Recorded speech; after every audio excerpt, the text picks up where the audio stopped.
Boas tardes, queridas amigas, queridos amigos. Moitas grazas pola vosa presenza neste acto especialmente significativo para a Academia en honra, memoria e lembranza do que foi o noso presidente, Xosé Ramón Barreiro. Grazas pola presenza a todos, grazas pola presencia á familia de Xosé Ramón, a Beatriz. Teóricamente estamos retransmitindo en streaming, pero a tecnoloxía pode ocurrir que non se escoite nin na casa. Agora que tal? Ben? Bueno, pois repito outra vez. Bos días, boas tardes, perdón, a todos e a todas pola presenza. Grazas ás autoridades que nos acompañan, autoridades tamén fundación, representantes de distintas fundacións, logo farei unha referencia a elas, e grazas tamén a presenza e cariños especiais a familia, a Beatriz e Álvaro, a compañeira e o fillo de Xosé Ramón Barreiro Fernández, a quen hoxe a Academia dedica unha mención especial. Escollemos o día de hoxe, porque había que escoller un día non tan enriba da data do pasamento de Xosé Ramón, sino que entendíamos que o aniversario podía ser unha data para lembrar a quen foi o noso presidente dende o ano 2001 ao 2009. Anteriormente, tesoureiro, era presidente entón Francisco Fernández del Riego entre 1997 e 2001, e académico, membro da Academia, membro numerario dende o ano 1997, é dicir, unha vida intensamente dedicada a esta institución. Un acto que, como dixen, quere honrar e recoñecer a súa dedicación, o seu talento, o seu talante, tamén hai que dicilo así, pois gobernou a institución en tempos de mudanzas, de cambios estructurais importantes, afrontou desafíos de modernización importantes, están nos medios estes días falando deles, estamos falando da biblioteca, estamos falando do arquivo, estamos falando da hemeroteca, da Casa Museo Emilia Pardo Azán, que moito lle debe a él, da revista A Tribuna, por certo que a Tribuna vai dedicar un número da Tribuna, estará dedicado especialmente a memoria, a significación de Xosé Ramón Barreiro en todo o que significou tamén a presenza da memoria de Emilia Pardo Bazán nesta casa. El fixo un sitio para o discurso da cultura galega poder tamén contar con estas personalidades e esta personalidade sobre todo, e ademais a ampliación de recursos económicos e humanos. Aquí seguramente hai compañeiros e compañeiras técnicos que entraron na Academia da súa man, na súa época, precisamente para asumir procesos de modernización que hoxe nos disfrutamos e temos o compromiso de continuar e de ampliar os horizontes da Academia grazas ao traballo deses anos, de moitos anos de Xosé Ramón Barreiro. Hoxe os que vimos despois podemos continualo e enriquecelos. Por lo tanto, hai unha dimensión importante de Xosé Ramón Barreiro na xestión desta casa, a institución histórica da cultura galega, pero que hai que mantela, e hai que mantela viva, hai que mantela activa, e nese aspecto eu creo que, como seguramente teremos oportunidade de escoitar esta tarde, o traballo, o talento e o talante, como dixen antes, de Xosé Ramón Barreiro foi moi importante para a institución e, polo tanto, moi importante e unha responsabilidade para todos nós, os que vimos detrás. Un acto destas características, o que quixemos foi convidar que nos acompañasen dúas institucións que moito teñen que ver co profesor Barreiro. Por unha banda, a Universidade de Santiago, onde Xosé Ramón Barreiro exerceu a docencia durante moitos anos. Eu tive mesmo a alegría de compartir moito pasillo na Facultade de Ciencias da Comunicación, onde el seducía especialmente aos alumnos e as alumnas dende a cátedra, e era deses profesores que deixan pegada, que deixan marca, e tamén o Consello da Cultura Galega, porque Xosé Ramón Barreiro traballou moi activamente nesa institución, e, por tanto, eu agradezo moito que tanto o reitor da Universidade de Santiago, Antonio López, como o vicepresidente do Consello da Cultura Galega, que nos acompaña hoxe tamén, porque Rosario Álvarez Blanco, académica presidenta, pois está de viaxe, está fora, e Núñez Seixas, o historiador que tamén ten moito que ver ca tradición do profesor Barreiro quen nos acompaña. Acordamos deseñar este acto dende o Seminario de Historia. Por qué? Pois porque a xestión está aí, a xestión está aquí, da xestión falamos moito, pero a figura, dende a nosa perspectiva, a figura do académico a quen hoxe lembramos ten moito máis que un problema, unha cuestión de xestión dunha institución. Xosé Ramón Barreiro é unha figura clave na historia contemporánea de Galicia, na historiografía contemporánea de Galicia, e eu digo sempre que se hai tres disciplinas que dende a transición democrática para acá tiveron unha dimensión de modernizadora da realidade galega foron o mundo da economía, a creación da Facultade de Ciencias Económicas da Universidade de Santiago no ano 67-68, foi o mundo da filoloxía, a creación do Instituto de Lingua Galega en 1971 e logo todo o que se desenvolveu a partir de aí dos estudios de filoloxía románica e logo de filoloxía galega, que a incorporación do profesor e tamén académico Carballo Calero a cátedra de galego e o mundo da historia. A historia deu un salto cualitativo moi importante e hoxe esa xeración da que formaba parte Xosé Ramón Barreiro enriquece e consolida unha visión de Galicia, unha reflexión sobre a significación de Galicia tanto no presente como no seu pasado, na que Xosé Ramón Barreiro tivo un papel moi importante. Como tivo un papel simbólico moi importante o feito de que el fose ademais o biógrafo do primeiro presidente desta casa. Se me permiten, direi que tiven a honra grande de ser o editor desa biografía de Manuel Murguía, que fixo o profesor Barreiro Fernández, que presentamos nesta mesma sala no seu momento, e mesmo Barreiro Fernández, en colaboración con outro académico, Xosé Luis Axeitos, pois puxeron en valor o que había nesta casa da correspondencia toda de Manuel Murguía, etc. Disto haberá ocasión de falar nesta tarde e é algo que queríamos salientar, esa dimensión de académico, de historiador, de estudoso, de escritor tamén, por riba ou a par, se quer, da súa condición de xestor dunha institución como a Academia. Por tanto, agradezolle aos dous compañeiros que me asisten na mesa e cedolle en primeiro lugar a palabra ao vicepresidente do Consello da Cultura Galega, o profesor Núñez Seixas. Ben, moitas grazas, señor presidente. Boa tarde a todas e a todos.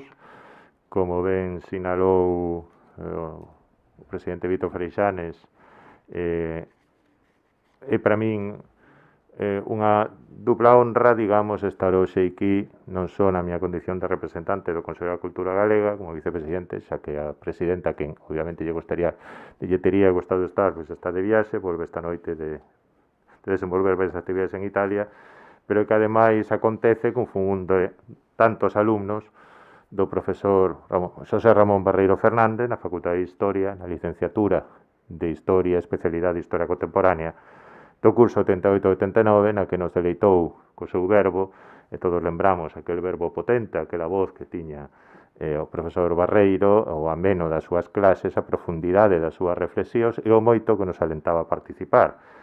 Por tanto, tamén despois, non só como exalumno, tamén seducido, engadado polo seu verbo, pola súa sabedoría e polo seu saber facer como docente e como investigador. Despois tiven a sorte, o privilexio de ser compañeiro de departamento durante moitos anos ata a súa xubilación, que cadrou cando a mí me tocaba ademais exercer o cargo de director do antigo Departamento de Historia Contemporánea de América, non hoxe no Departamento de Historia. Ben, falar de Xosé Ramón Barreiro, case falar de historia do Consello, porque, botadas as contas, Xosé Ramón Barreiro Fernández estivo presente en 28 anos, case 30 anos, de historia institucional do Consello da Cultura Galega dende as súas orixes, dende os tempos aqueles heroicos da Rúa do Vilar, ata o ano 2010, se estamos ben informados. Foi varias veces membro do plenario como personalidade electiva e despois entre o 2002 e o 2010, é dicir, despois de 4 termos como personalidade electiva, e un certo período, 3 anos de ausencia, do 2002 ao 2010, foi tamén representante institucional da Real Academia Galega no plenario. Non só foi representante no plenario, non só foi un membro, digamos, ordinario, digamos, das actividades do Consello, senón que ademais tivo especial protagonismo en varias ponencias, en varias actividades e seccións específicas. Non nos vou abrumar con datos, pero foi membro da Comisión da Ponencia de Patrimonio Histórico, foi membro da Comisión Específica sobre o Camiño de Santiago, foi membro da Ponencia de Cultura Galega no Exterior, foi membro do Arquivo de Migración Galega, foi coeditor da revista Estudos Migratorios Galegos, dende o seu primeiro número, no decembro de 1995, e outras máis, e despois participou de maneira moi activa na organización de varios congresos e actividades específicas. Por exemplo, foi representante igualmente do Consello de Bibliotecas, estivo na organización do Congreso Otero Pedrallo, o simposio sobre nacionalismos en Mariñán, no setembro de 88, que dicir que eu lembro especialmente porque foi o primeiro congreso que fun. Entón, estaba eu moi impresionado de ter que dar a ofrecer ou dar un relatorio aínda tatexante diante de todos os meus mestres. E a maiores diso, Xosé Ramón Barreiro tivo unha moi activa participación en varias das iniciativas editoriais, das publicacións e das revistas do Consello, varios artigos na revista Estudos Migratorios, foi coordenador do inventario das fontes documentais da Galicia medieval, autor de introducción á reedición de Los Trovadores Gallegos, con Ramón Villares aquí presente, Xosé Luis Axeitos, coeditou tamén un libro fundamental, que foi Os Símbolos de Galicia, en coedición precisamente coa Real Academia Galega, tamén a introducción, o estudo introdutorio, mellor dito, a reedición do Almanaque Gallego entre 2008 e 2010, ou un libro bastante singular, e que ademais eu penso que encaixaba moi ben co que eran as súas inquedanzas temáticas, a historia da prensa, a historia, digamos, da propaganda escrita. Como sabemos, o profesor Barreiro era un bibliófilo incansable, tiña un saber bibliográfico que poucas veces vin dun historiador, o volume Papéis de Imprenta Condenada do ano 2008. En fin, non foi unha relación exhaustiva, ni pretendía tampouco aburrilos con ela, pero penso que foi bastante ilustrativa do papel crucial que xogou o profesor Xosé Ramón Barreiro Fernández dentro das actividades do Consello da Cultura Galega, o cal tamén penso que respondía a unha inquedanza moi fonda nel e que manifestou varias veces a importancia de reforzar, de asentar os alicerces das institucións da cultura galega, do tecido institucional galego, por riba de calquera outra consideración. É dicir, el, como sabemos, non era un historiador que se encerrase na Torre de Almasí, é dicir, un home que gostaba dos libros do seu despacho, das bibliotecas e do mundo, deste mundo dos historiadores, moitas veces en medio de papéis vellos, pero que ademais era un intelectual que interviña en público, era alguén que ademais se caracterizaba por un fondo compromiso institucional. Razón de máis para honrármolo hoxe. Máis nada, moitas grazas.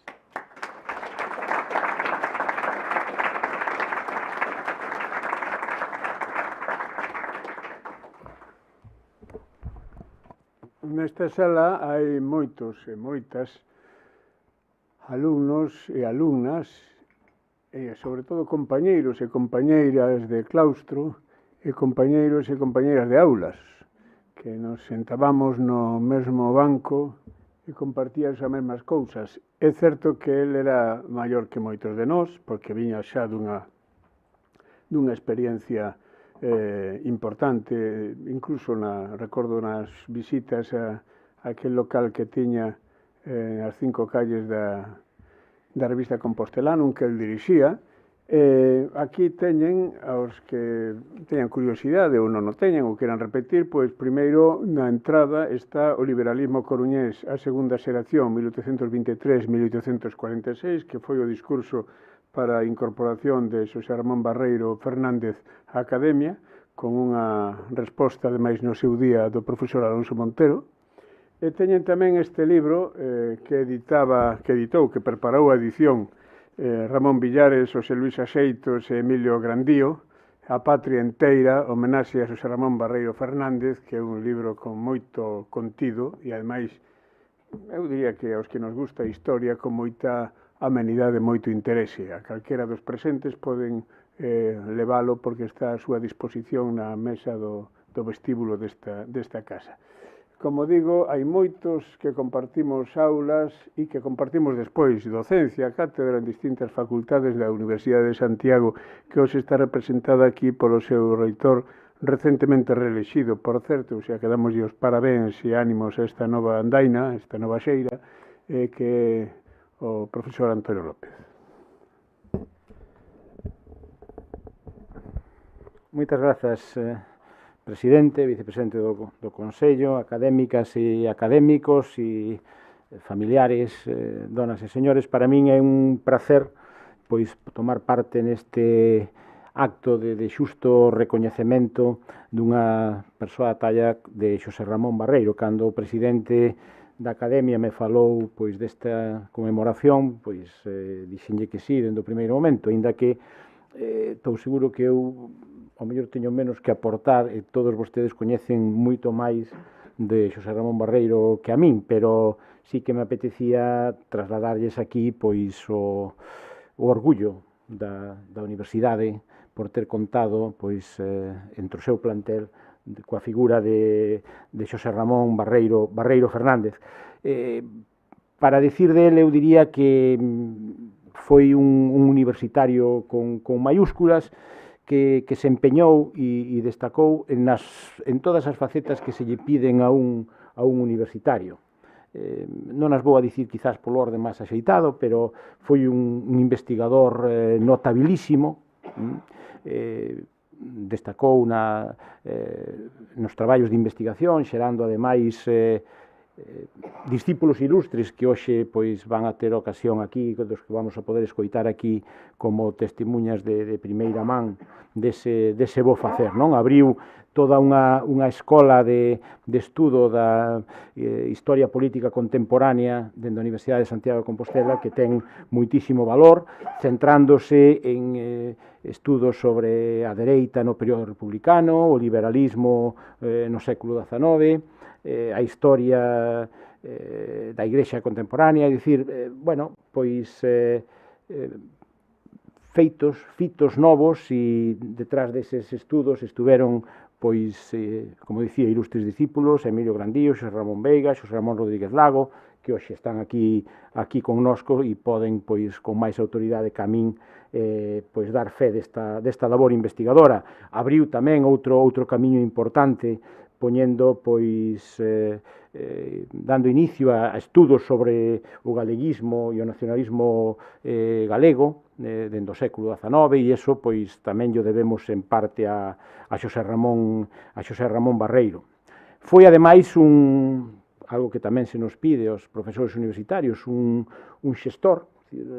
A esencia da universidade, que é esa autonomía, exixe que tamén nos autoxestionemos, e para iso necesitamos pois que persoas da talla de Xosé Ramón Barreiro axuden tamén nesa tarea de goberno da universidade.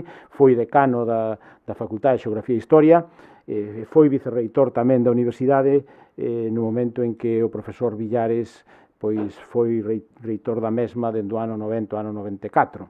Por lo tanto, tamén implicado no goberno e na toma de decisións para a universidade. Foi tamén quen apoiou e quen deu lugar ao nacemento da Cátedra Juana de Vega, en colaboración coa Fundación Juana de Vega, e foi o primeiro director da mesma.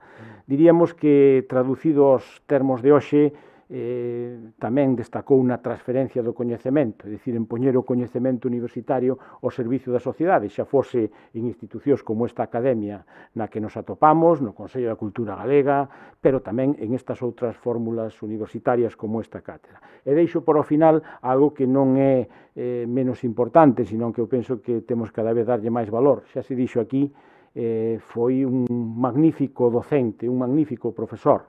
Quenes o escoitaron concordan en que había detrás dunha voz poderosa un verbo fácil, engaiolante, que facía que os alumnos se enganchasen facilmente ás súas explicacións sin que ás veces un se dese conta do paso do tempo. E, ademais, eso facía acadando magníficas recoñecementos, magníficas valoracións por parte dos seus estudantes. Cando se implantaron estas enquisas da avaliación, pois era dos profesores mellor valorados da facultade e da universidade, cousa que tamén é para sentirse moi orgulloso. Por lo tanto, se xuntamos todo, investigador, xestor, docente e, ademais, implicado tamén na transferencia do coñecemento para a mellora da sociedade. Pouco máis se pode dicir, un orgullo para a universidade.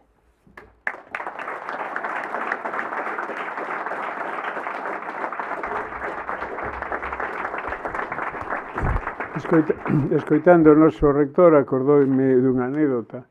Xosé Ramón Barreiro non era moi entusiasta, practicante, polo menos, das novas tecnoloxías. Non o era. Eu na clase tampouco. Cando tiña que facelo, facía, pero senón eu ainda cría na pizarra, pintábamos na pizarra e tal, e a veces coincidíamos as clases un detrás do outro. E recordo unha vez que estábamos no pasillo e tal, e de repente escoitamos aplausos. Pero aplausos en plan, aplausos, E entonces pregúntame, que pasa? O profesor Barreiro que está acabando a clase, son os alumnos. Eso é verídico. Iso dá un pouco a idea da capacidade de comunicación que tiña e da empatía que era capaz de establecer alrededor do seu traballo e tamén da materia que impartía. O acto de hoxe consta de 3 partes. Esta primeira, ou 4, se se quere. Esta primeira xa está rematando. Despois imos dar a palabra ao profesor Ramón Villares. Logo, o profesor Pejerto Saavedra coordinará unha mesa redonda, el presentará as persoas que participen na mesa redonda e despois, ao final, haberá unha intervención musical a cargo de Margarida Mariño, que está por ali atrás, e que ten o cariño de deleitarnos con unha intervención, cun pequeno concerto de 3 temas no violonchelo. Margarida Mariño, ademais, é unha desa nova xeración de músicos, de músicas, se que se pode utilizar esta palabra, da xeración da Galicia de hoxe. Para rematar a miña intervención e dar pasos ao profesor Villares, somente agradecerlle a presenza ao secretario xeral de Política Lingüística que nos acompaña, ao Grupo Municipal Marea Atlántica da Coruña, Iago Martínez, que tamén está connosco, Mercedes Queixas, da Academia, correspondente da Academia, e neste caso representando o Grupo Parlamentario do BNG, Celia Pereira Porto, académica correspondente dende hai pouco tempo, pero representante, neste caso, presidenta da Fundación Vicente Risco, tamén nos acompaña o secretario Xosé Rodríguez Díaz, Xulio Prada Rodríguez, decano da Facultade de Historia do Campus de Ourense, Jesús de Juana, catedrático de Historia Contemporánea da Facultade de Historia do Campus de Ourense, Xaleta Goi, que é, a cabeza simbólica da Fundación Manuel María. Está tamén representada a Fundación Barrié, a Fundación Juana de Vega, que se fixo referencia antes, a Fundación Hércules. E logo envían adhesións e disculpan non poder estar hoxe aquí, pois Xosé Piñeiro García, o presidente do Padroado da Cultura Galega de Montevideo, que se adire afervoadamente nun texto a homenaxe da Real Academia Galega ao profesor Xosé Barreiro Fernández, Miguel Ángel Santalízez, presidente do Parlamento de Galicia, Xosé Sánchez Bugallo, alcalde do Concello de Santiago de Compostela, Miguel Anxo Fernández Lores, alcalde do Concello de Pontevedra, Lara Méndez López, alcaldesa do Concello de Lugo, Xosé Tomé Roca, presidente da Deputación de Lugo, Francisco Martelo Vilas, presidente da Real Academia de Medicina, Justo Veramendi, presidente do Padroado do Museo do Pobo Galego, Arcadio López Casanova, un dos nosos académicos de honra, e Xavier Carro Rosende, Elena Villar Janeiro, Xoán Bernárdez Vilar, académicos correspondentes, entre outros. Siguen chegando, faremos chegar no seu momento pois a familia esas adhesións para que teña noticia delas.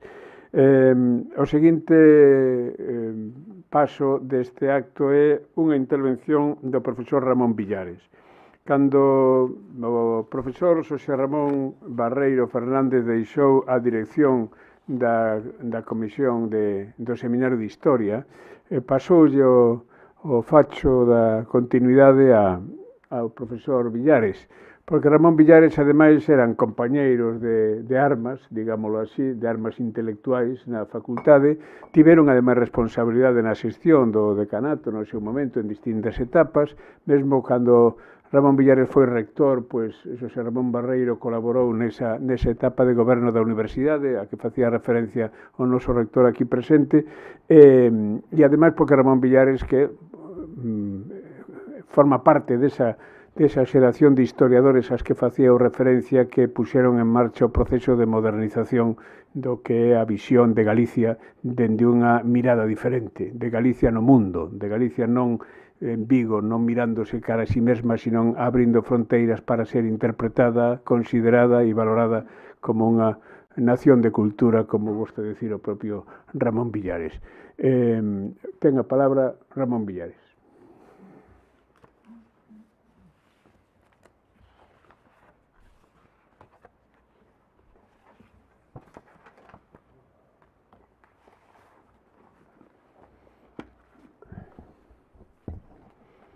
Señor Presidente, señor Reitor, señor Vicepresidente do Consello, académicas e académicos, familia do profesor Barreiro, miñas donas e meus señores, si é verdad todo o que se dixo hasta agora aquí, eu realmente pouco podo engadir, pero a condición de ser compañeiro primeiro con discípulo casi nas aulas da facultade e despois compañeiro no departamento e noutras tarefas da universidade ou fora da universidade durante moitos anos, creo que me permite decir que teñome que limitar a facer unha sorte de pequena unha evocación breve do profesor Barreiro como se fose unha parte, unha semblanza dun imaginario liber amicorum, que non escribín, nin sei se escribirei nunca, pero que poido imaginar ou poido pensar que pode existir, e aí está, desde logo, unha referencia ineludible ao profesor Barreiro. Eu titulei esta intervención algo así como o meu Barreiro, non para apropiarme de Barreiro, meigas fora, senón, sobre todo, para suliñar a convivencia e a complicidade, incluso, que durante moito tempo puidemos manter nas aulas da universidade e mesmo noutras institucións nas que coincidimos. Desde que no ano 72, 73, xa pasaron uns cuantos invernos, nos que xa entramos máis ben en contacto, el participando cunha ponencia no Congreso de Metodoloxía Aplicada das Ciencias Históricas, do ano 1973. Eu tamén, modestamente, cunha ponencia, pero cunha comunicación, mellor dito, compartida co profesor Eiras, pois xa empezamos a tecer, de algún modo, esa convivencia e esas relacións que despois se acrecentou no departamento daquela de Historia Moderna, despois no Historia Contemporánea e moitos outros lugares. Si que debo decir que foi para min unha sorte, mesmo unha bendición, telo de compañeiro, compañeiro maior que a min, era casi poder ser meu irmán, ou por anos, desde logo, pero nunca foi un seu alumno, senón foi un compañeiro de todas estas tareas, e isto deu unha posibilidade de aprender e ao propio tempo de poder contribuir a crear algunhas cousas novas canda a él. De modo que fixemos, neste sentido, pois unha carreira un pouco paralela, tamén complementaria, porque nunca fixemos o mesmo, senón que cada un levou camiños un pouco distintos, pero creo que esos camiños, sendo paralelos, tamén converxeron, e non foron cada un a un sitio distinto. E isto creo que lle dá moita importancia ao que el, sobre todo, fixo na universidade como profesor, como investigador, como xestor. Eu tamén tuve algunhas competencias neste punto, pero el creo que nese sentido foi unha persoa exemplar, non? Direi máis, direi que gracias a él, en conexión con él, pois pudemos, creo que, non sei se crear, porque a palabra é moi excesiva, non? Pero compoñer, podríamos decir, un área de coñecemento e un espacio de investigación que estaba aínda case sin labrar, que era a historia contemporánea en xeral e a historia contemporánea de Galicia en particular, que sin o seu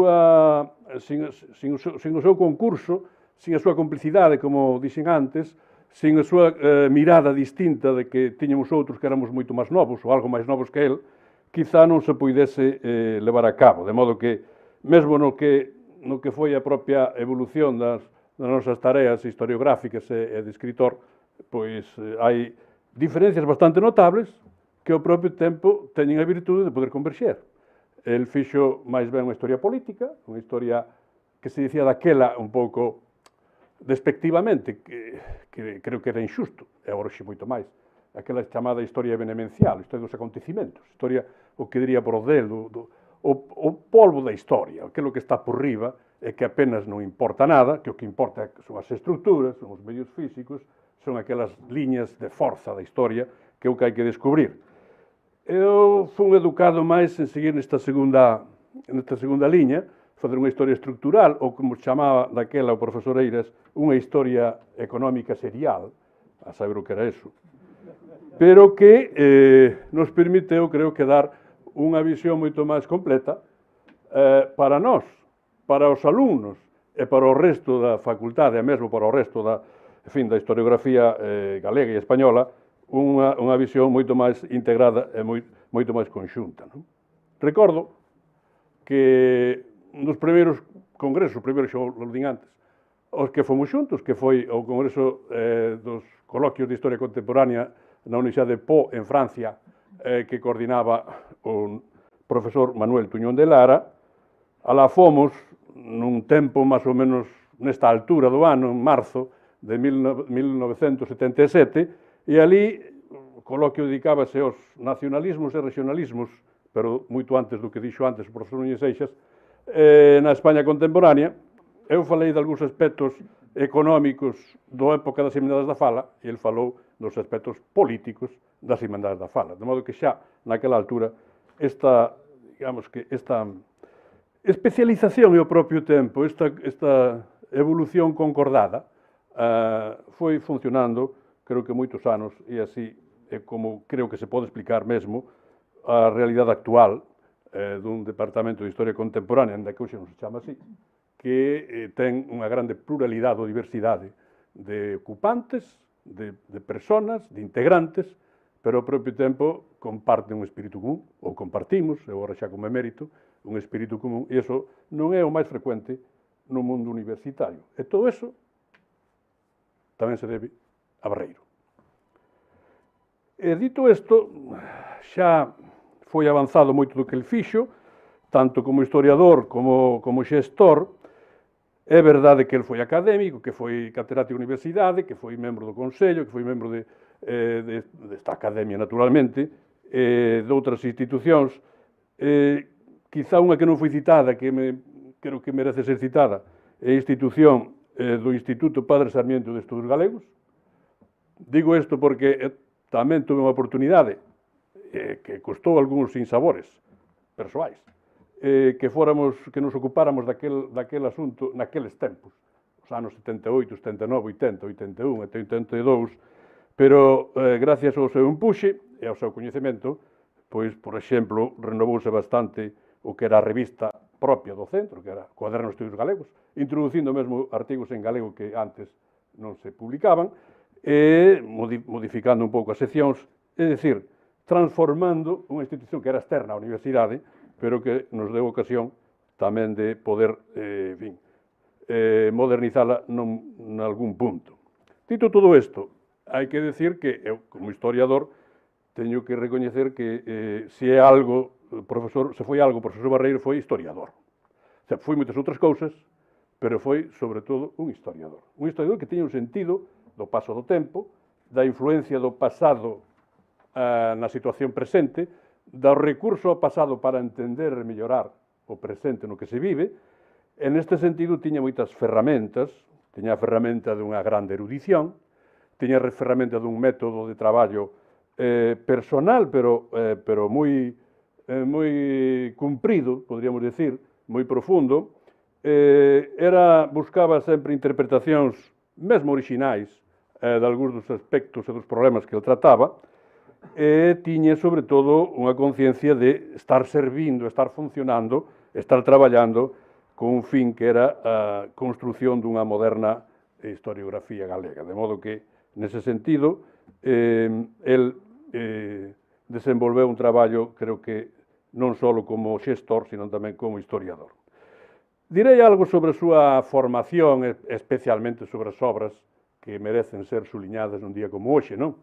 Como é sabido, ele naceu fins do ano 36, no seu percurso biográfico pois está, sobre todo, unha familia que era realmente culta, que tiña parentela no campo do xornalismo, na carreira eclesiástica, no magisterio. El mencionaba moitas veces a súa parentela cun xornalista que en Buenos Aires destacou moito xa a fin do século XIX, que era os Luces, ou Fernández Luces, que era da súa propia familia, e sempre se sinteu un pouco herdeiro desa propia tradición familiar, que tamén tiña conexión e parentela co mundo da Igrexa, con as carreiras sacerdotais, que foi a onde el se dirixeu en primeiro lugar como estudiante no Seminario de Santiago, como especializado na Universidade Gregoriana de Roma, e onde creo que conseguiu os máximos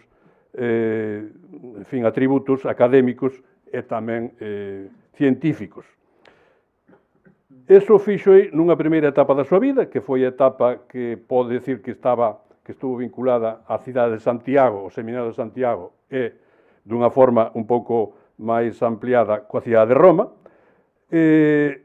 Formar parte do Seminario Diocesano de Santiago e da Universidade Gregoriana, a súa estadía en Roma, da que falaba moitas veces, que teño que recordar que compartimos durante moitos anos o mesmo despacho, o gabinete, mesa como mesa, un frente do outro, e, por tanto, cando se levantaba un pouco a vista do libro, algo había que contar, algo había que falar, non só do que pasaba na facultade, sino de outras cousas, e salía moitas veces en conversación a súa estadía en Italia, a súa querencia por Roma, tiña a veces frases en italiano para definir unha situación concreta, salíanlle así espontaneamente, isto ocorre, naturalmente, e tiña tamén unha certa sabiduría vaticana, que aprendera anque de lonxe naquela estadía, e todo isto lle permitiu aproximarse máis ao que el chamou o príncipe da Igrexa galega, é dicir, Fernando Quiroga Palacios,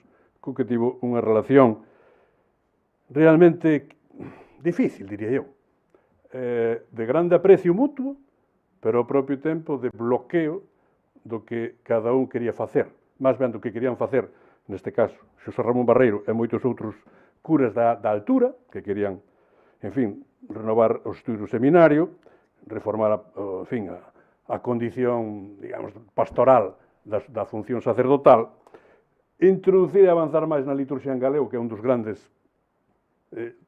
das grandes lagoas, podríamos decir, que tuvemos nos anos 60, pero todo isto quedou casi sin facer, e el, como moitos outros, colleu outro camiño e dedicouse ao estudio dunha carreira, digamos que se decía entonces civil, frente á carreira eclesiástica. E isto foi como acabou na Facultade de Historia, como alumno, nun curso posterior ao meu, pero que, claro, el tiña xa 30 e tantos anos, nós éramos uns pipiolos, a desigualdade realmente era moi grande. Xa durante a carreira xa mostrou que era capaz de facer cousas diferentes. E que cousas diferentes non porque soupese moito, que tamén, sino porque era capaz de conectar cos seus compañeiros e incluso incorporalos a algúns proxectos.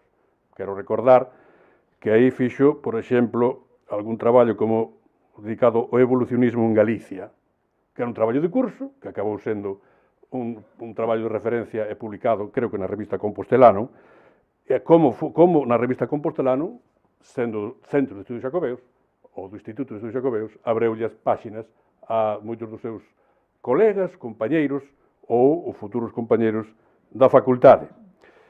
E nestes anos 70, de que estamos falando, el acabou a carreira oficialmente no ano 74, fixo unha tesina xa que marcaba unha pauta do que iría facer no futuro, que era sobre a ilustración na Universidade de Santiago, é dicir, as reformas de Fernando VI na mediados do século XVIII sobre a Universidade de Santiago, e logo fixo unha tese moi voluminosa, infelizmente non publicada, El campesinado gallego en la historia contemporánea, que en parte foi despois publicando de outra forma en moitos artigos e libros. Na biografía intelectual e historiográfica de Barreiro, alén de todo isto que acabo de decir, pois atópanse, creo que, algunhas características centrais que a mí me gustaría no día de hoxe suliñar especialmente. Xa dixen antes que era un historiador vocacional, con enorme erudición, con calidade, con numerosas fontes nas que se basaba, con a pasión de bibliofilia, que era congruente, pero non tiña por que ser así, co traballo profesional que ele facía, porque se pode ser bibliófilo e non aproveitar o que está neses textos, libros, a veces incluso pezas importantísimas, valiosísimas, que ele iba atopando, era un bibliófilo de verdade, de modo que el, con todo isto, foi capaz de ir conspoñendo, alén do que xa traía da súa época eclesiástica, unha liña de investigación que foi moi importante para a renovación da historiografía galega contemporánea.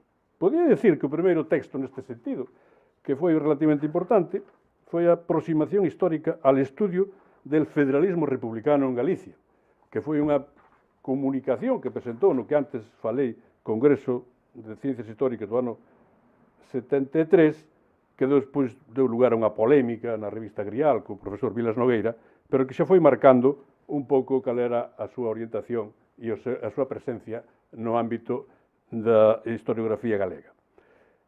Creo que, á marxe destes traballos académicos, estes primeiros que para el xa eran xa con unha madurez que outros non tiñan ou non tiñamos, el publicou nos anos 70 dúas obras que me parece que foron esenciais para o coñecemento do pasado de Galicia, especialmente no século XIX, que unha foi El carlismo gallego e outra foi El levantamento de 1846 e El nacimiento del galleguismo. Ambas publicadas na segunda mitad dos 70 nun selo editorial que el contribuiu a crear, a promover con outros colegas, algúns procedentes da mesma xeración do seminario, que era a editorial Pico Sacro, onde saíron estes textos de Barreiro e moitos outros de outros autores, pero que foi un punto de referencia para tamén a renovación editorial de Galicia, este propio sello de Pico Sacro. Se chama a atención sobre estas dúas obras é porque reúne en boa medida aquelas virtudes que Barreiro xa tiña mostrado na súa propia biografía personal. É dicir, unha grande capacidade de investigación e de mobilización de moitas fontes, no caso do carlismo beneficiado polo depósito na Universidade de Santiago no seu arquivo do fondo de Castro Viejo Blanco Cicerón, que foi unha ocasión magnífica para poñer en valor e poder estudar realmente con fontes novas o que fora todo a primeira fase do carlismo galego, sobre todo, o carlismo dos anos 1833 a 1839, ese carlismo que el interpretou moi cumpridamente como unha solución, unha alternativa da Igrexa e unha parte da fidalguía na que o campesinado se mostrou renuente ou polo menos á marxe de toda aquela oferta, podemos decir, de manter o antigo regime na Galicia do século XIX. El, no seu texto, creo recordar que fai unha mención da chamada Expedición Gómez. Non sei, parece-nos isto moi antigo e moi fora de nós, pero o carlismo estivo moi presente na vida diaria da sociedade galega do século XIX, para ben e para mal. E a Expedición Gómez era unha forma de decir en que medida se pode incorporar Galicia a esta proposta xeral de loita contra o liberalismo cristino a través dunha loita militar como era aquela. El, decía Barreiro, que entrou en Compostela en total silencio. Non había ninguén en Compostela que saíse a acollelos, mesmo a vitorealos, aquela expedición Gómez. Foi case o canto de cisne do carlismo en Galicia. Por eso, xo dixera antes, pero pasou desapercibido, o profesor o investigador e escritor Otero Pedraio dice nalgún sitio, creo que era un ensayo histórico, pero non estou moi seguro, que foi pena que no século XIX Galicia non tomase, non se impuxese a obriga de defender a súa propia personalidade, dice implícitamente, a través do carlismo. Pero non o fixo. Bueno, e aquí está, nesta obra, creo que magnífica, que mereceu despois ser traducido ao galego e está hoxe disponible, que é o carlismo galego.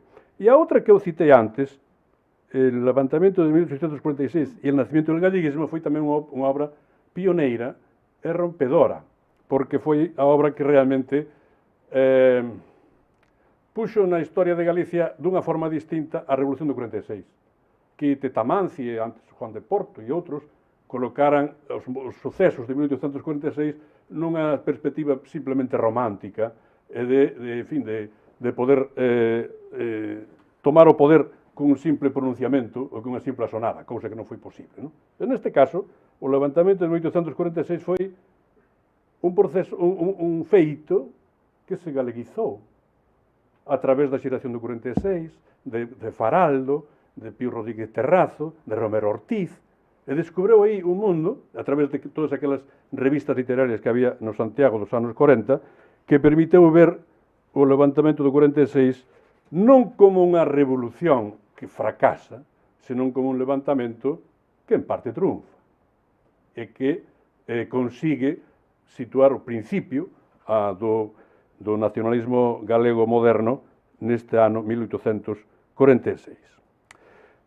Bueno, estos son, digamos que é un exemplo de unhas obras pioneiras, pero que xa son hoxe clásicas, e que forman parte daquela formación un pouco de autodidacta, hai que decilo, porque aprender a facer isto non o aprendeu na facultade. Ele aprendeu a sumar ferrados de terra e todas esas cousas ali nas prácticas metodolóxicas de historia medieval ou historia moderna. Isto traía no seu propio petate, na alforxa que traía de Roma, do seminario, da súa experiencia personal, das súas leituras, que era un devorador de libros do século XIX, de modo que isto é o que está presente nestas dúas obras que acabo de citar. Pero, alén disto, tuvo moitas outras, e hai varias liñas de investigación que unhas porque as fixo el, outras porque tuvo continuadores ou porque enxendrou que nas seguisen, que nas continuasen, son especialmente importantes. Desde logo, a historia da vida política de Galicia, sobre todo no século XIX, foi un campo privilexiado de investigación para el. El indagou a formación de grandes correntes ideolóxicas, das correntes políticas, das ideoloxías, escribeu sobre eso algúns libros que siguen sendo referencia, como Liberales e Absolutistas en Galicia, ocupouse moito da Guerra de Independencia, hasta que, andando o tempo, fixo un texto sobre a súa dimensión social desta Guerra de Independencia. En fin, que a historia da vida política da Galicia do século XIX, e mesmo do XX, pero sobre todo do século XIX, nunca lle foi, ni moito menos, allea, e contribuiu a ordenala, a encauzala, a darlle, digamos que unha apariencia de terreo que merecía non só ser investigado, senón que tiña coherencia e que formaba parte da nosa propia cultura. Ocupouse tamén dun aspecto que dentro da historia política está a veces máis cheo de estereotipos que de estudos serios, que é sobre todo as eleccións, o caciquismo a través de todas as cuchufletas que hai sobre o caciquismo, é dicir, o que hoxe chamamos máis claramente el clientelismo político. Fixo biografías de importantes líderes políticos. El escribeu con Beatriz López Morán e con José Luis Mínguez un dicionario de parlamentarios de Galicia que é en si mesmo un monumento prosopográfico sobre a historia política e parlamentaria de Galicia e que forma parte tamén desa liña de investigación que é moi importante na historiografía española contemporánea, ou foi moi importante durante uns anos, que foi a historia parlamentaria e a prosopografía de diputados, senadores, etc. Hai como saben, pois, un grupo de investigación liderado desde o País Vasco por Joseba Aguirre-Azcuénaga, por Miquel Urquijo, no que el participou, que creo que dá conta de todo eso. Alén disto, tuvo outras liñas de traballo, por exemplo, historia cultural, historia institucional, historia da prensa, xa foi aquí mencionado, historia da imprenta. Creo que de todo isto, desta historia institucional, eu destacaría sobre todo dous aspectos, ou dous contributos, mellor dito que aspectos. Un é a súa historia, a dirección, en parte redacción, da historia da Universidade de Santiago. Foi un magno proxecto que naceu a calor do quinto centenario da Universidade de Santiago, non se concluiu, non por culpa del, foi por outras razóns, pero hai un volumen que é moi importante sobre a época moderna, que coescribeu o profesor Pejarto Saavedra aquí presente.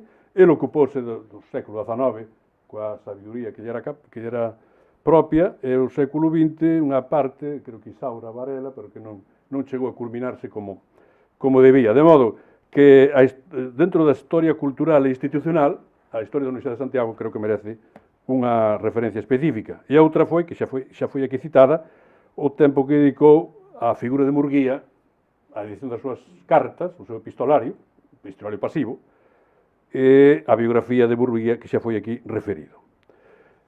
Me parece que debe ser tamén destacado, xa foi tamén, porque teño que repetirme, porque non hai forma de evitalo, que tuvo como presidente da Real Academia Galega a iniciativa, que me parece, visto desde hoxe, que feliz iniciativa, pero visto desde aquela, quen lle mandaría meterse nisto, que foi abrir unha serie de estudos sobre a Pardo Bazán, que é como unha especie de xustiza divina a esta casa, a esta sé na que está a Real Academia Galega, e que el concretou, impulsando estudios pardobazanianos, a revista La Tribuna, unha serie de congresos especializados.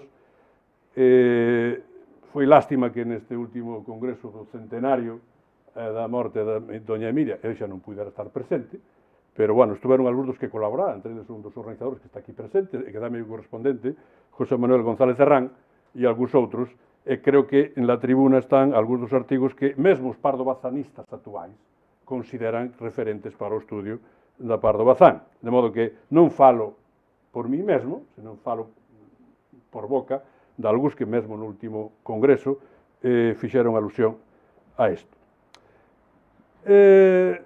Non podo contar toda a actividade investigadora do profesor Barreiro porque abusaría moito da súa paciencia, pero teño que decir, antes de acabar, que Barreiro tamén fixo unha notable labor de alta divulgación.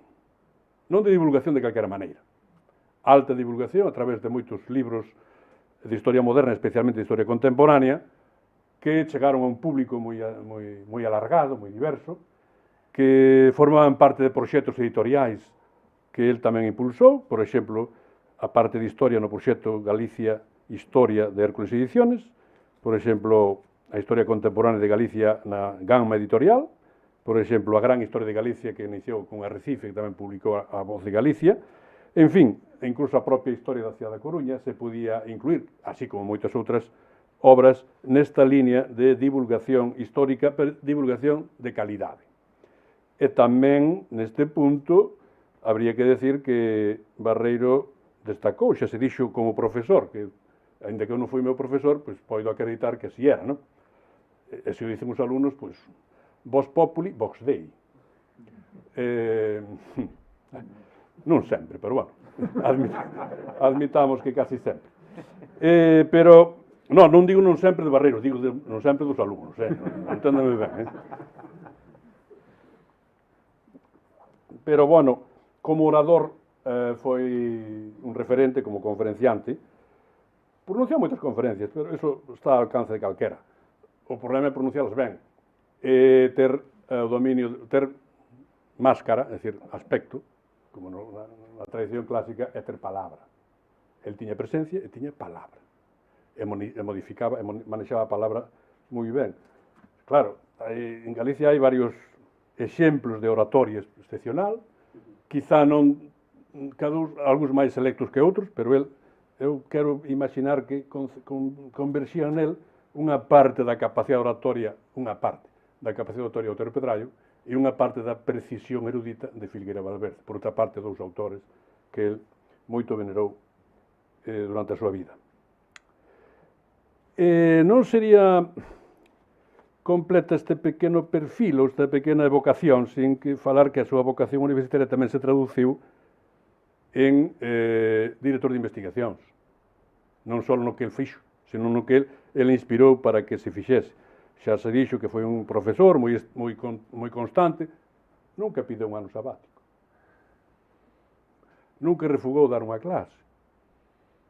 Isto non é frecuente. Non é frecuente, porque algúns dicen, non dou a clase porque teño que investigar, porque o meu proxecto, na miña línea de investigación, é importantísima, non podo atender os alumnos. Outros pode ser por nugalla, ou por outra cousa. Aquí, non. El nunca hasta a súa xubilación, nunca tivo un ano sabático. Pero tamén foi director de moitas tesinas, moitas teses de doutoramento. Eu direi, non vou a citalas todas, ni moito menos, pero sí que teñen unha certa coherencia en sí mesma, algunhas que están dedicadas pois a figuras políticas do liberalismo, por exemplo, a de Xosé Ramón Veiga, o conde de Pallares e o seu tempo, 1828, 1908, en parte, con esta tese do conde de Pallares, casi dunha forma inadvertida, conectaba co que despois sería unha das súas paixóns, que sería o pai da Pardo Bazán, don José Pardo Bazán, figura moito máis importante do que creemos na actualidade, que está un pouco oculto pola figura da condesa, pero que el, co conde de Pallares, foi capaz de alumiar proxectos extraordinariamente innovadores a mediados do século XIX, e tamén están en parte nesta tese de Xosé Ramón Veiga. Xa se falou antes, tamén a historia da vida política do fin do século XX non lle foi allea, alentou teses moi ben cumpridas como a de Emilio Grandío sobre a ceda en Galicia, iniciou ou lanzou algúns alumnos ou alumnas a que fixesen estudios sobre a Guerra Civil e sobre o franquismo, liberando un pouco este período dunha especie de tabú ou de coto vedado que non se podía tocar, non? De feito, el xa o dice no prólogo a tese que editou Edicións do Castro, de Isaac Díaz Pardo, de María Xeso Souto, La represión franquista en Galicia, donde manifesta esa necesidade de afrontar o estudio do período máis recente dunha forma xa sistemática, con moitas fontes, etc., que tamén o fixo de forma paralela no ámbito do Ourense Jesús de Juana, que aquí está presente, os seus discípulos, e logo viñeron moitos outros tamén aquí presentes. Alentou tamén estudos de historia cultural e da comunicación, e especialmente algúns estudos biográficos de figuras importantes, que para ele eran moi queridas, por exemplo, a tese de Mínguez, que aquí presente, sobre Quiroga Palacios, no seu tempo, ese príncipe da Igrexa co que tuvo unha relación, como xa dixen antes, estreita e ao propio tempo tensa, pero nunca deixou de recoñecer o que era Quiroga Palacios na Igrexa galega, e de Xosé Rodríguez Lago, que está por aquí tamén, está aquí, sobre a Iglesia no franquismo, que xa é a mostra de como foi evoluindo nesta dirección. Bueno, vou casi acabar para decir o que decía ao principio, que el non só escribeu, publicou libros, deu clases, estivo en institucións, como aquí se acaba de mostrar, senón que foi moi importante para construir unha disciplina. E iso que non está escrito en ningún lado, iso que non se recoñece normalmente, iso que non foi motivo dunha publicación, pero iso que foi o traballo do día a día. Hai que ter en conta que na Universidade de Santiago, onde nos formamos, até os anos 60 non había profesores de historia contemporánea, máis que dunha forma intermitente, o que se chamaba daquela profesores anduriña, que iban e viñen, etc., tomaban posesión, deixaban o sitio e tal. Tuvemos algúns importantes, como, que sei, o profesor Palomares ou o profesor Carreras, que, ainda sendo pouco estables, ou indo e vindo, deixaron unha pegada moi importante na nosa formación, polo menos no caso de Carreras, na miña foi moi importante, aínda que moi breve, pero moi intensa, e logo, superado eso, pois creo que el contribuiu a crear ese diseño da área de conocimento de historia contemporánea e reforzar a idea, a necesidade de crear uns estudios de historia de Galicia. Eu recordo, alá a fins dos anos 70, cando estábamos intentando facer un programa de historia contemporánea de Galicia. Creo que os papéis deben estar en algún sitio, pero non sei moi ben onde. Se hoxe tuvera a ocasión de velos, veríamos como estaba de tatexante todo aquel proxecto, a ver que metemos aquí, que non metemos, desto que se sabe, desto que non se sabe. Pero o que importaba é que tiñamos esa vocación. E con esos criterios foi como foi constituído o propio núcleo de traballo, que despois foi departamento, e agora non é departamento, pero que algún día volverá a ser, quizá, se as autoridades académicas se o estiman, e foi feito con os criterios de rigor, de pluralidade, de selección de acordo con máis que co que ou lle gustaba, co que un esperaba que pudese facer aquel candidato ou candidata. Direi que había un filtro que é un pouco simpático e que non ten moita importancia. Pero si era fan do Barça, tería algunha maior ventaxa para facer carreira neste grupo. Pero claro, isto é, permítaseme que en sede académica faiga estas referencias a unha cousa tan vulgar e banal, non? Pero tamén así se construye a historia, que duda cabe, non? De modo que todo isto foi despois tamén trasladado ás institucións na que el se desenvolveu. Non as vou a citar aquí, porque xa eles falaron por si mesmas ou a través de voceiros moi autorizados. Sí que debo decir que ademais do universitario, do docente, do investigador, do conferenciante, etc., na biografía de Barreiro estaba tamén unha idea latente que era constante, unha idea, diríamos, incluso, entre aspas, política.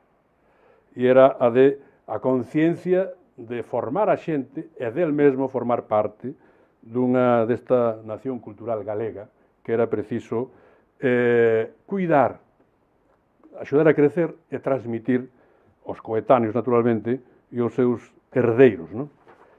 E así é como foi visto tamén por moitas institucións, con premios, etc., do que non darei conta, pero quería acabar cun recoñecemento que é persoal, pero que en parte ten a gracia do recoñecemento poético, que é máis próximo á verdade, porque xa decía Otero Pedralla, perdónenseme esta segunda cita de Otero, os poetas teñen un trato coa divinidade, os bates teñen un trato con a divinidade. Pois sí, no libro que antes se evocou, A Patria Enteira, que eu tuve a honra tamén de colaborar na súa ordenación e compoñemento, o poeta e académico Salvador García Bodaño fixo para ese libro homenaxe un poema que titulou A Patria Enteira. Ese poema, A Patria Enteira, deu lugar ao título do libro. Cando vimos aquel poema, aquí está o título, nin homenaxe, nin traballos reunidos en tal, nin melange, nin cosas despreciadas. A Patria Enteira. E aí, na parte final dese poema, di o poeta, referíndose a Barreiro, un vivir xeneroso e destemido, baixo o ondear amoroso da bandeira que clama por un pobo redimido. Con Beatriz e con Álvaro á beira, sente o ser da nación a el fundido e acolle na súa alma a patria enteira. Dixe.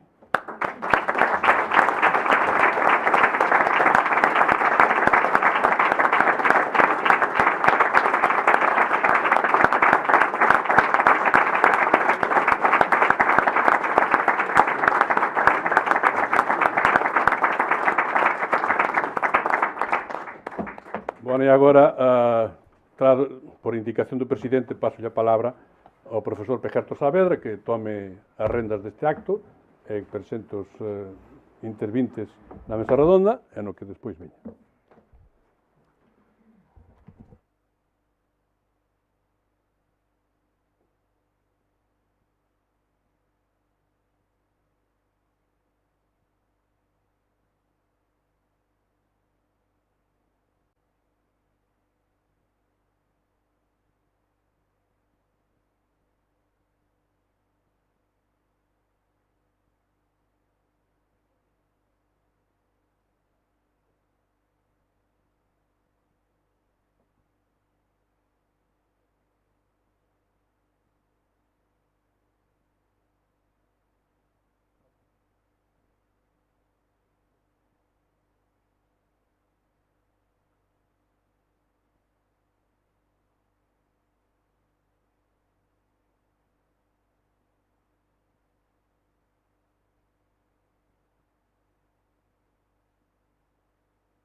Ben, boa tarde, escoitase, sí, bueno, saúdo o presidente da Real Academia Galega, os membros da corporación, as autoridades, o señor rector, o vicepresidente do Consello da Cultura Galega, as outras, e a familia de Xosé Ramón Barreiro, Beatriz e máis Álvaro, e a todas as persoas que están hoxe acompañándonos aquí, non? A miña función aquí é coordinar esta mesa redonda, a obra de Barreiro na voz dos seus discípulos, non? Entonces, para levar a cabo, convidamos a 3 persoas que de recoñecida traxectoria investigadora que teñen en común que fixeron unha tese baixo a dirección de Xosé Ramón Barreiro, non? E creo que a dirección dunha tese é, digamos que, quizá o magisterio persoal, non? máis importante dun profesor universitario, persoal, non digo colectivo, non?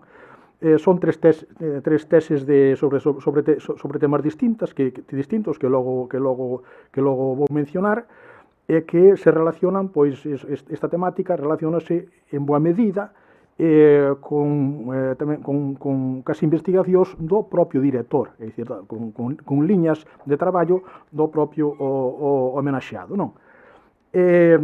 Acompáñanme na mesa do Xosé Ramón Rodríguez Lago, que é profesor de Historia Contemporánea na Universidade de Vigo, defendeu a súa tesi sobre o clero secular e a acción católica en Galicia desde a Guerra Civil ao Concilio Vaticano II, en 1965, e no ano 2002, esta tese foi publicada no 2004, non? Antes fixeron unha memoria de licenciatura baixo a dirección tamén do profesor Barreiro, sobre os seminarios diocesanos no franquismo. Eu recordo de estar no tribunal, ter unha sensación de vello, cando vin que os meus tempos no seminario xa eran eran materia histórica, non? Materia de historia, non? Pero, bueno, en todo caso, a súa investigación, non toda, pero fundamental, vai sobre o catolicismo, a Igrexa e a religión en Galicia no século XX, e moi especialmente desde a República, pois hasta o Concilio Vaticano II, a veces hasta a transición. Hoy falarános aquí un pouco da vida de Barreiro, especialmente en relación ca Igrexa, non? Ana Romero Maxiá, catedrática de instituto, membro pertencente ao Instituto José Cornide, non? A súa tese é Severino Chacón, un líder sindical do mundo do traballo, lida no ano 2000, tamén editada no 2003, ten unha abundante publicística, pero unha parte dela está centrada na cidade da Coruña nos séculos XIX e XX, non?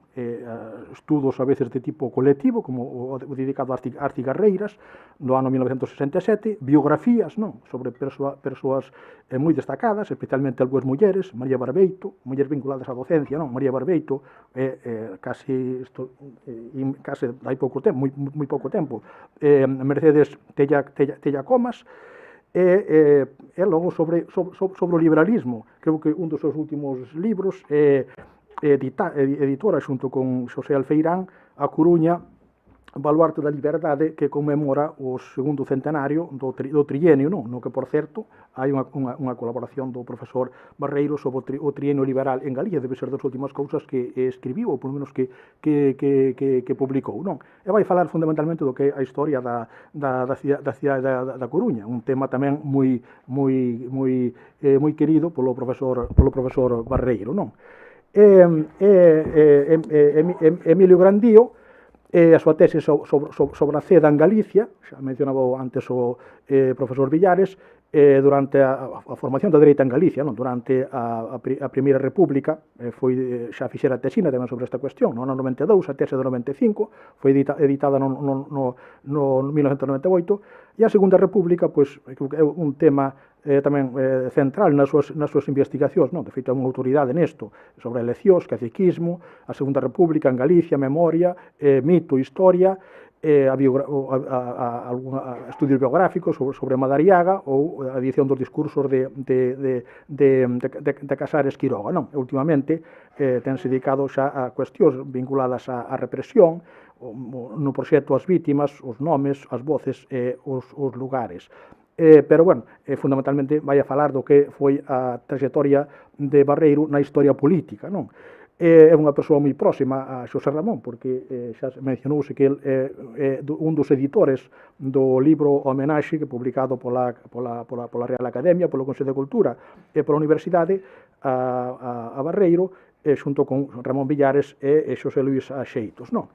Bueno, poderíanse invitar a máis persoas, non? O profesor Villares mencionaba, non, outras tesis sobre Quiroga Palacio, sobre o cardenal Paiás, sobre o conde de Pallares ou sobre a represión.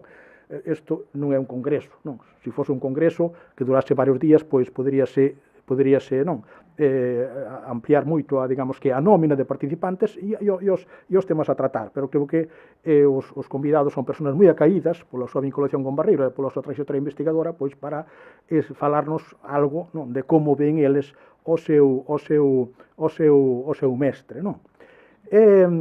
Antes de darlle a palabra, vou a facer 2 ou 3 recordos, non, de manifestar, non, a miña opinión sobre algúns aspectos da trayectoria do profesor Barreiro, porque eu fui un alumno del, non, nos últimos 2 cursos, especialmente no último, non, fui logo compañeiro de facultade durante varios anos, non. Recordo a primeira vez que oín falar del, no ano 71, e se hai agora por 52, logo fará 52 anos, non?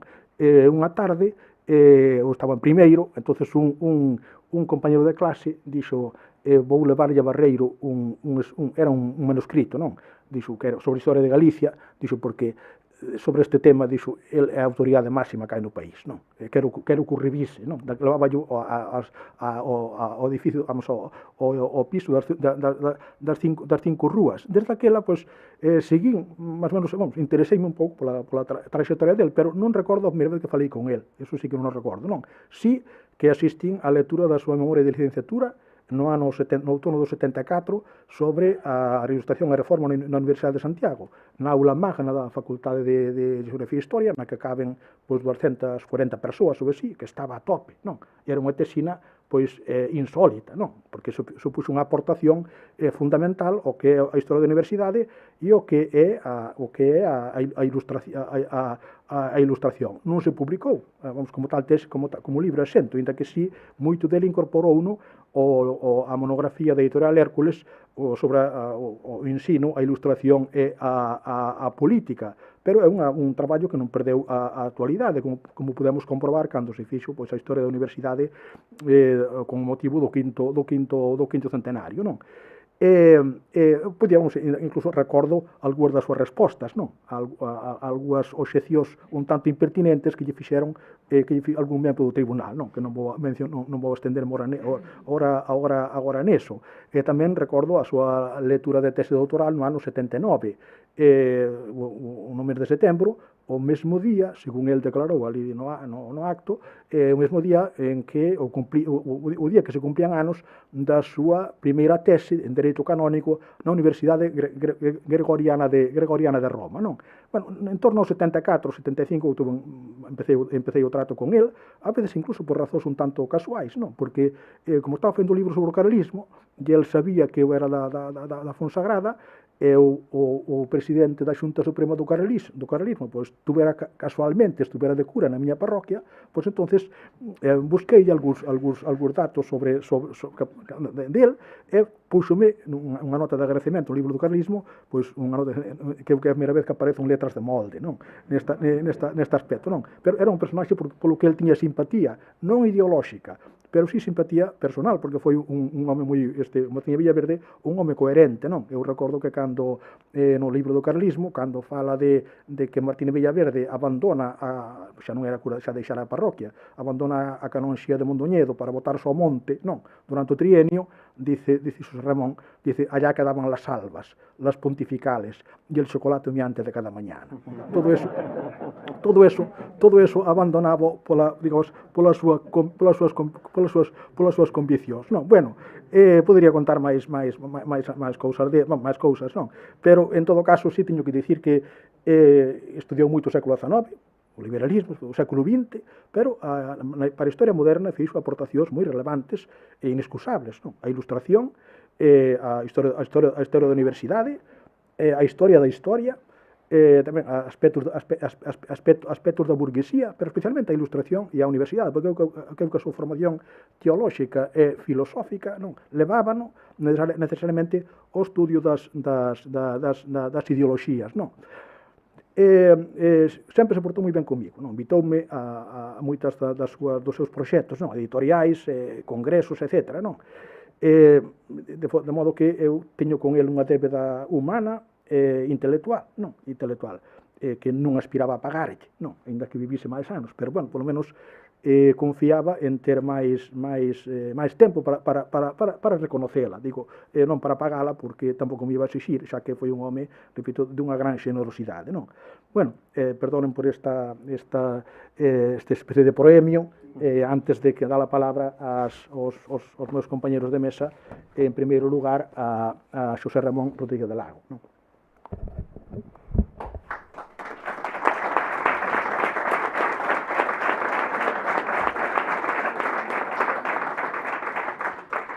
Bueno, pues moitísimas grazas á Real Academia Galega pola invitación, moitísimas grazas a todos por asistir e participar, moitísimas grazas, por suposto, a Xosé Ramón Barreiro, porque sen el eu non estaría hoxe aquí, nin estaría seguramente na universidade en ningún sentido.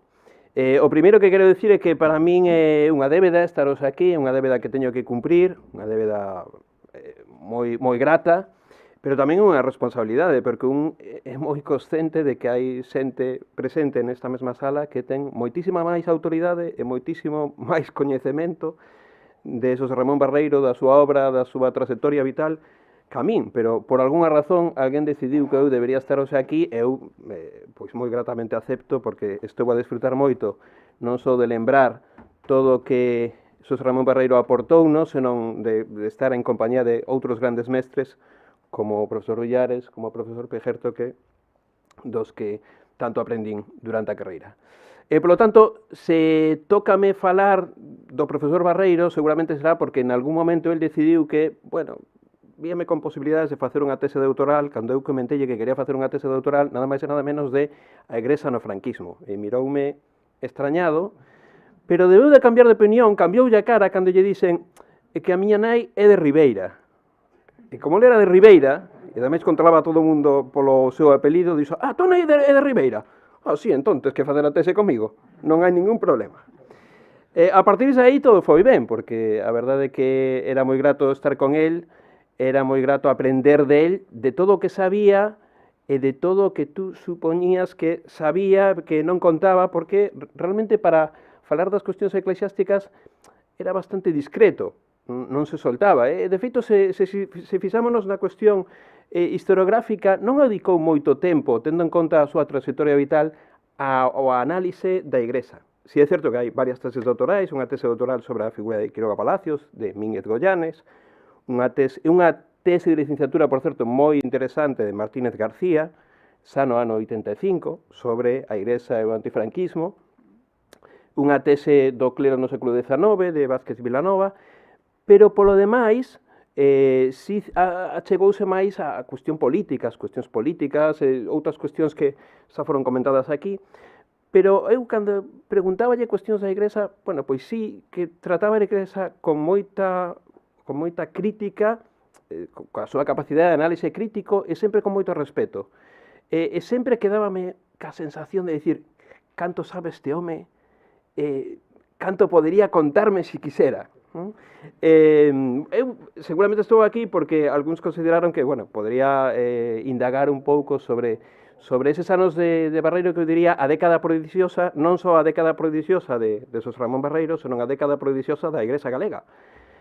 Porque Xosé Ramón Barreiro ten unha década como sacerdote, do ano 1961, que a súa ordenación sacerdotal, o ano 1971, indagando un pouco nesta cuestión, eu podería dicir que el chega o sacerdocio un pouco máis tarde que outros, porque ele é unha vocación, en certo modo, tardía. El fai o bacharelato en Santiago, no Instituto Salmírez, o que hoxe é a Facultade de Filosofía, ali na Praza de Mazarelos, e ali coñeces a un sacerdote, que ademais de ser sacerdote, era profesor de Historia e profesor do Instituto, que é un sacerdote incardinado da diócese de Astorga, Casimiro Torres Rodríguez, que ademais de ser sacerdote, era profesor de Historia, era doutor en Historia, fixera a tese doutoral con Santiago Montero Díaz no ano 1944, era un especialista no reino dos suevos, e ademais era o director da biblioteca de Santiago, da Biblioteca Municipal de Santiago, que estáse a reformular neses anos, nos anos 50.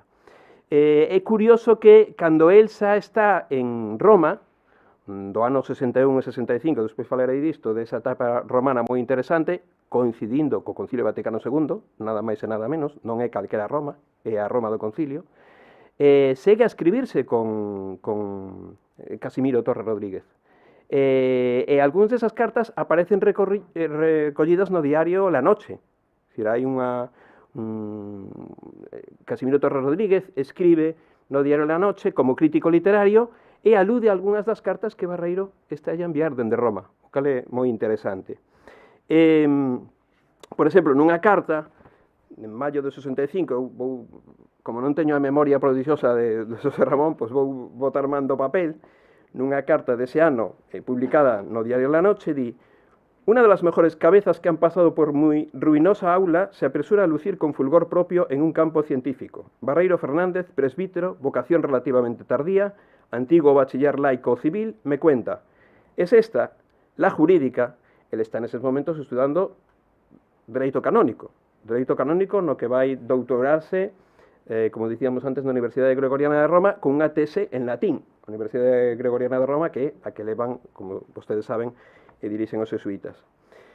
Es esta, la jurídica, una ciencia que he aprendido tarde, pero la sinceridad en la búsqueda de la verdad y del deseo de fidelidad a la misma los he aprendido primeramente en nuestro instituto, en los viejos y nuevos pupitres del aula que está más cerca del cielo.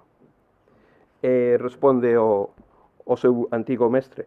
Dios le paga a Barreiro la alegría que sus éxitos y su generosa declaración me producen. Bueno, pues este Barreiro, que chega a Roma no ano 61, está en Roma do ano 61 ata finais do 65, non está só na Escola Gregoriana, na Universidade Gregoriana de Roma, é que está no Colexio Pontificio Español. E cando falamos do Colexio Pontificio Español naqueles anos, estamos a falar do edificio de o que hoxe coñecemos como o Palacio Altemps, é dicir, un palacio renacentista diseñado por Michelangelo Buonarroti, que conserva os frescos de Michelangelo Buonarroti e que cando un pasea por ese palacio, que hoxe é o Museo Nacional Romano en Roma, cando os usírolles que se van a Roma visiten este palacio con unha visita guiada, etc., pois entende moi ben que, bueno, o seu antigo director de tese formouse nese palacio. Iso marca unha identidade, era o palacio reservado aos futuros cardenais, ou polo menos os futuros arcebispos. De ali saíran as grandes élites eclesiásticas do país. Cando falo do país, falo de Galicia, pero incluso as grandes élites eclesiásticas de España. Estamos a falar nunha época onde o cardeal Quiroga Palacios non é só arcebispo de Santiago, senón que é o primeiro presidente da Conferencia Episcopal Española. E ademais é un dos poucos cardeais que ten contacto directo con primeiro Pío XII e logo Xoán XXIII. Bueno, pois nesa Roma, na Roma do Concilio que iba a vivir, na Roma na Dolce Vita, podemos pensar a película Dolce Vita no ano 60, pois el está nesa película no ano 61-65 porque o Palacio Altemps, non o dixen antes, é cruzar a rúa e estás na Piazza Navona. É dicir, estás no centro turístico da Roma dos anos 60 por excelencia. É dicir, é unha trayectoria romana que vai ter unha dimensión, unha pegada moi importante para que vai ser o seu retorno a Galicia na Igrexa e logo fora da Igrexa, porque ten unha visión do país, ten unha visión de Galicia, pero ten unha visión do mundo. Ten unha visión do mundo a través do Vaticano, que non é pouco. Ten unha etapa moi interesante. Que ocorre cando volve a Galicia? Pois cando volve a Galicia, se el xa foi á Universidade Gregoriana contando con un dos mellores expedientes da promoción máis numerosa da historia do século XX de cregos en Galicia. É dicir, el sempre recordaba que a súa promoción foi a máis numerosa. Nese ano ordenáronse en Santiago 66 cregos. E dos 66, daquela había moitos, e ben formados porque había onde lesir e podías facer unha selección, el era o mellor expediente. Por iso vai a Roma. Cando volve, convértese nunha figura prometedora para a Igrexa. E empeza a encabezar toda unha serie de procesos de renovación eclesial que teñen que ver co concilio. É dicir, el pon en marcha, xunto a outros compañeiros, o que vai ser o denominado Concilio Pastoral de Galicia, el pon en marcha todo o proceso das asambleas diocesanas de Galicia e o que vai ser a Asamblea Consulta Regional de Galicia, que vai ser unha das poucas asambleas consultas regionais que se fan en España. Por exemplo, non se fixo en Cataluña, ou non se fixo no País Vasco, pero sí se fixo en Galicia, unha asamblea regional consulta que vai rematar no ano 71, que é o final do seu proceso dentro da Igrexa.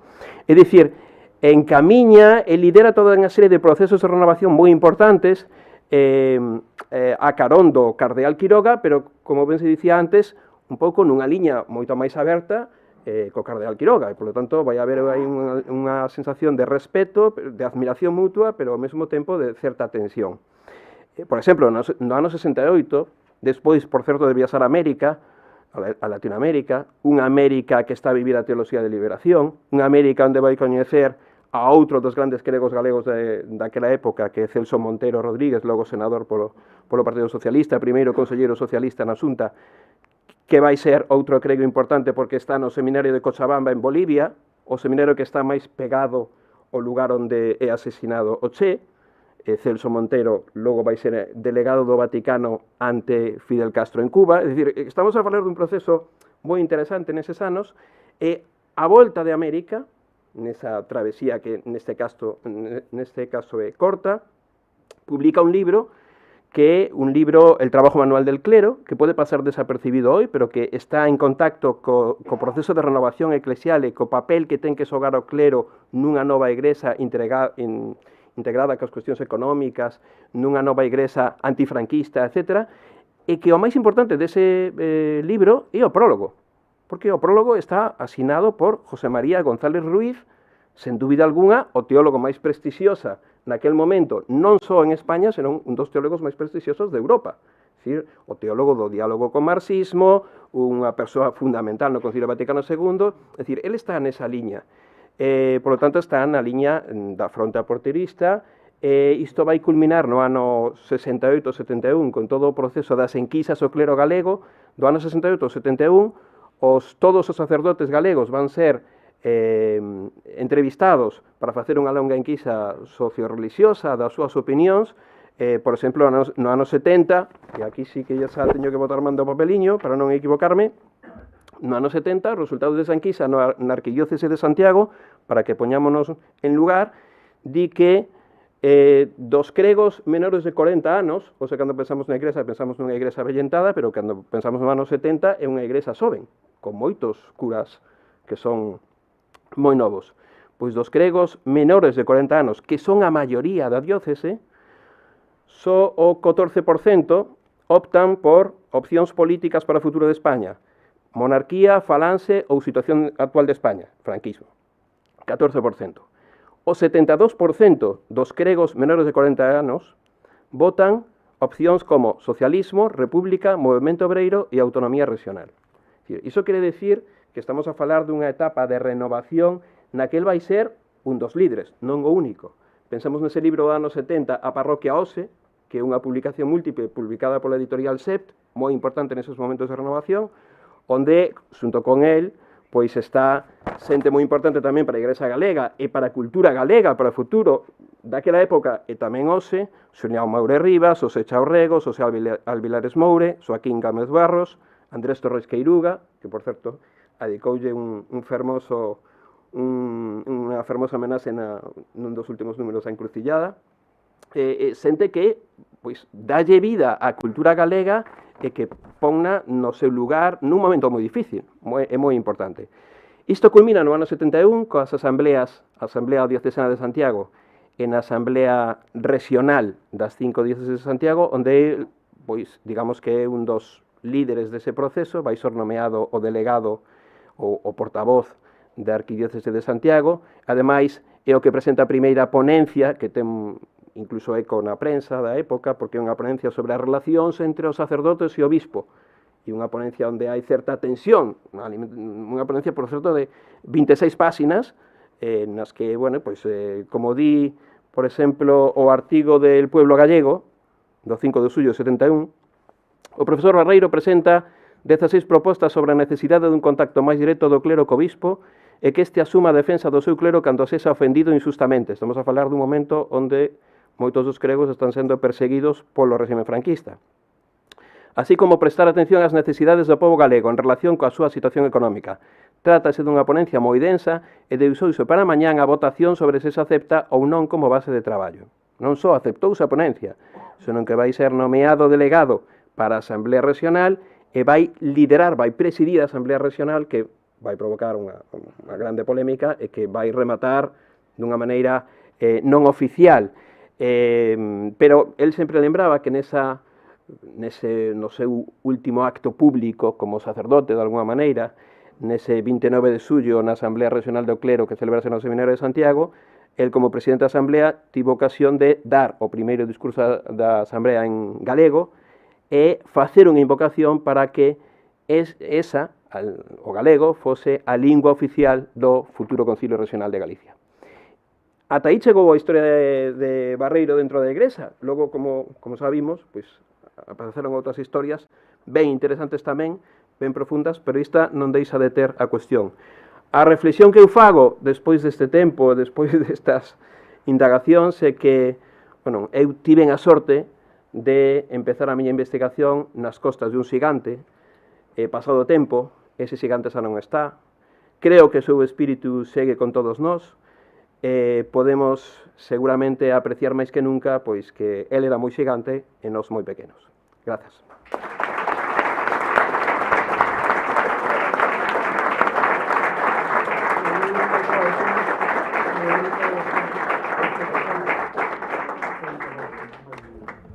Bueno, moitas gracias a Xosé Ramón Rodríguez Lago por esta exposición tan documentada sobre aspectos da vida de Xosé Ramón Barreiro, quizá non tan coñecidos como outros, non, pero moi importantes, e máis nunha época realmente interesante e daquela esperanzadora para Galicia, non? Damos a palabra agora a Ana Romero.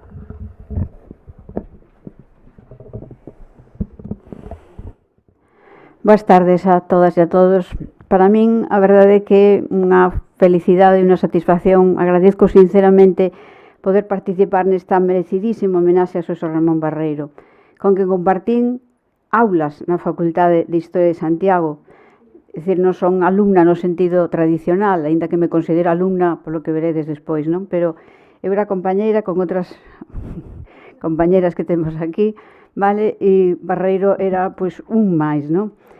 Del gardo un recordo absolutamente vivo como compañeiro de estudos, a súa personalidade, a capacidade intelectual, os inmensos coñecementos, ben podían supoñer un problema de relación co resto do alumnado. Éramos rapaces de 20 anos que nos sabíamos de nada e moito menos de historia, non?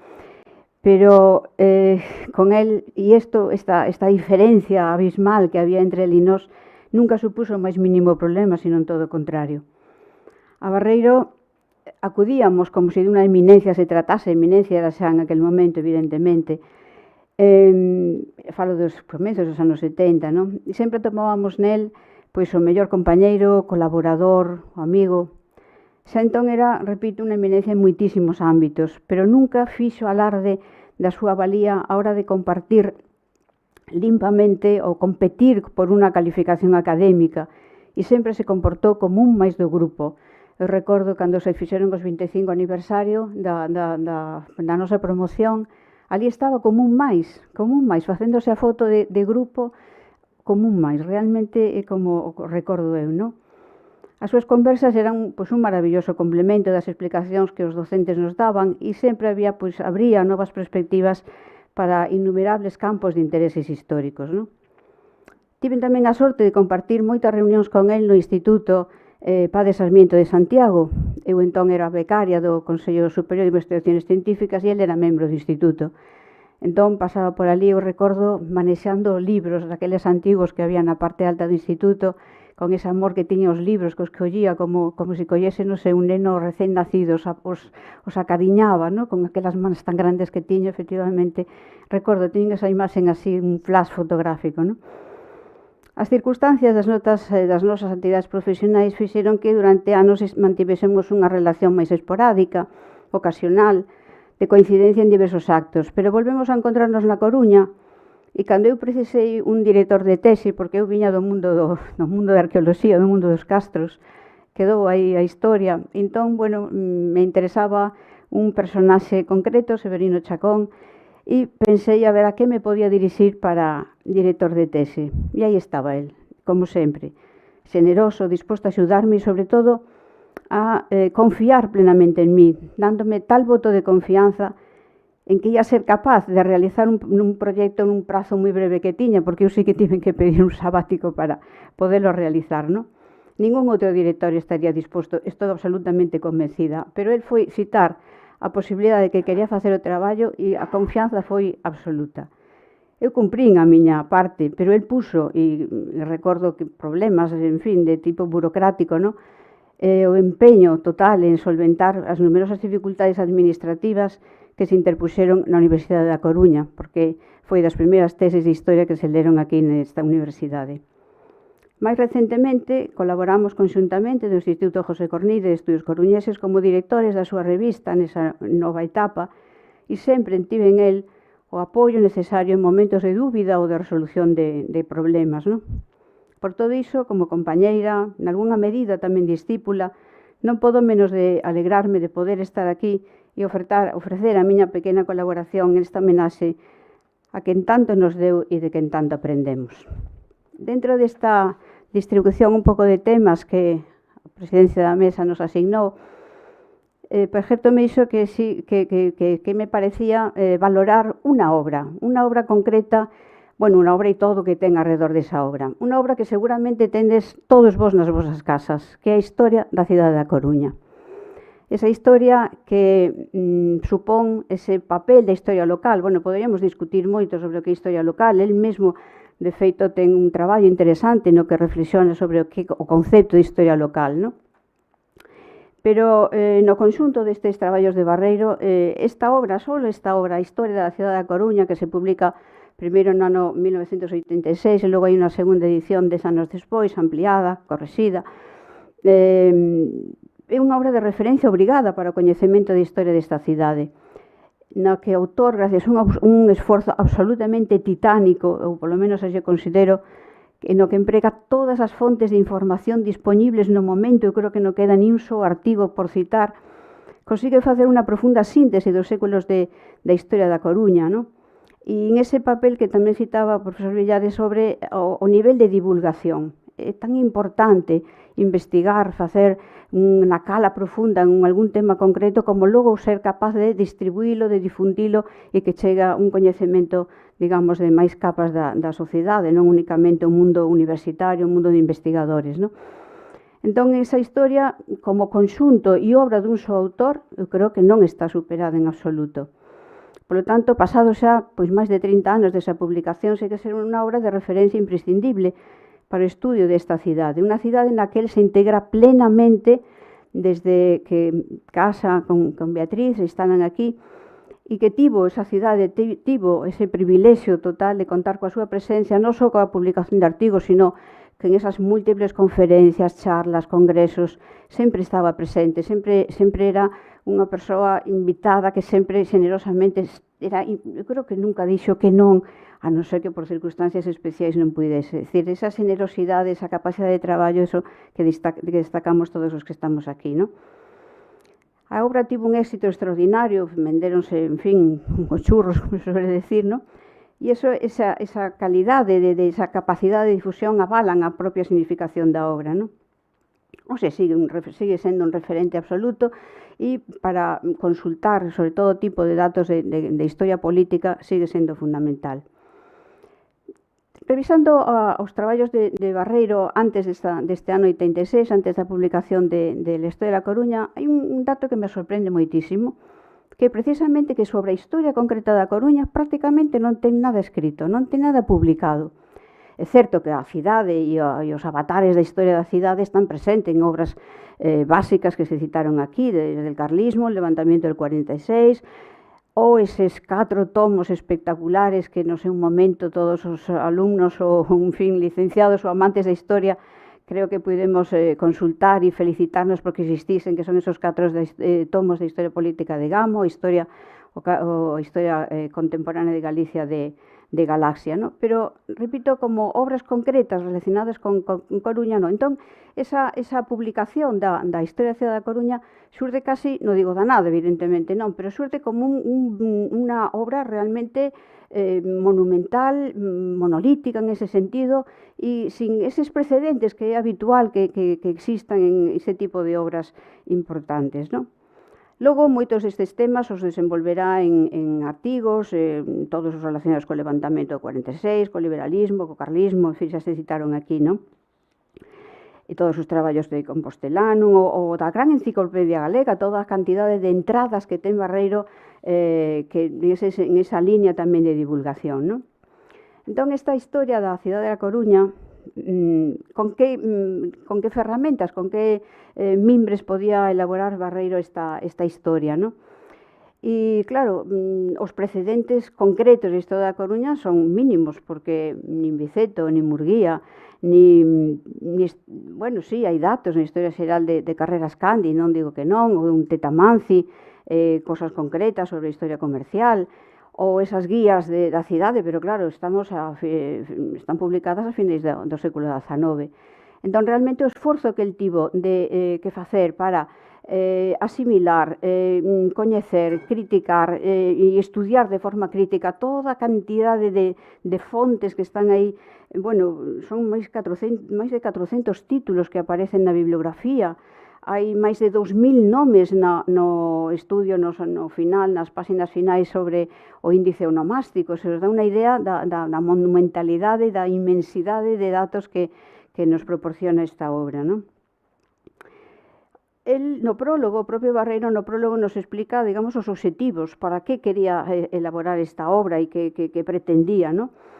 Entón, el o di moi claramente, o que quería era, aparte de poñer, digamos, en forma cronolóxico-temática, pois todas as etapas tradicionais da historia da cidade, el quería, e o di claramente, quería conseguir transmitir o que el entendía que sería o estilo propio desta cidade, é dicir, aqueles signos de identidade que nos caracterizan, a cidadanía coruñesa caracteriza, e que permite diferenciala, bueno, tanto polas circunstancias históricas como pola propia vontade dos seus moradores en dar el sello, el estilo, ¿no?, da cidade da Coruña.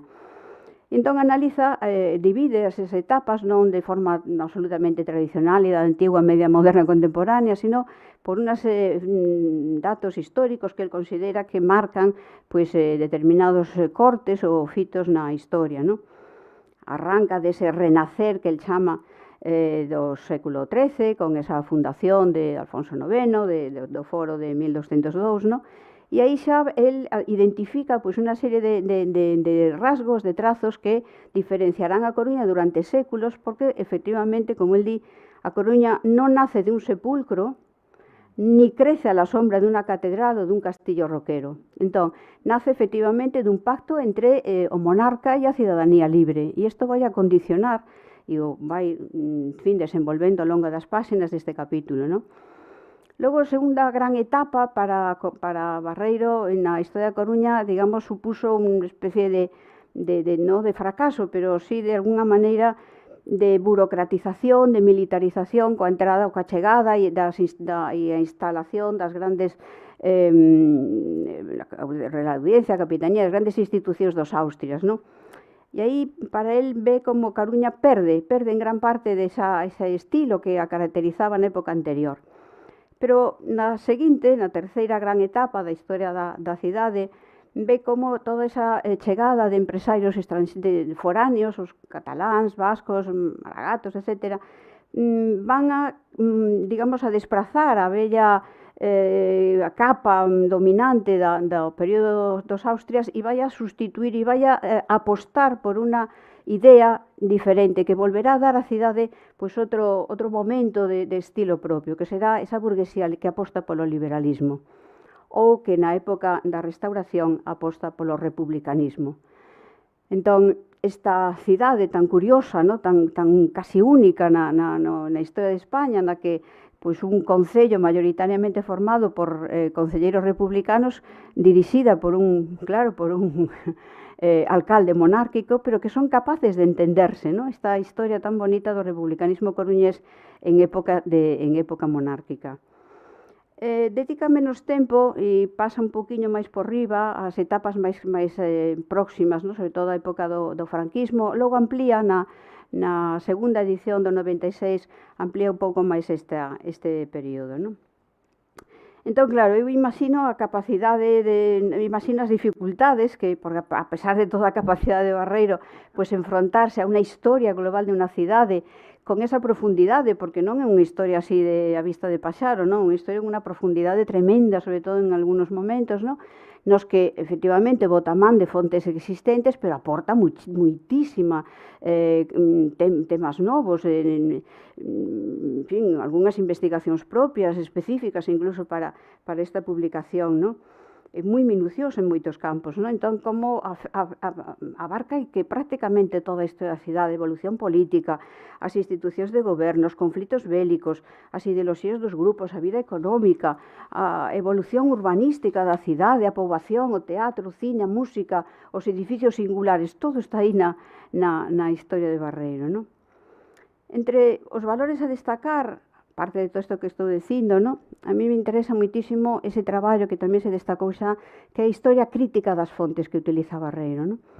A documentación, a historiografía, así como a inclusión dentro do discurso do propio autor de fragmentos de documentos moitas veces que se publican por primeira vez. Por outra parte, me parece unha sinceridade, non sei como decirlo. Barreiro, claro, máis de 1.100, casi 1.200 citas ten esta obra, non? Entón, el, cando bota man de unha información de un autor que, evidentemente, el non pode abarcar absolutamente todo o coñecemento, non?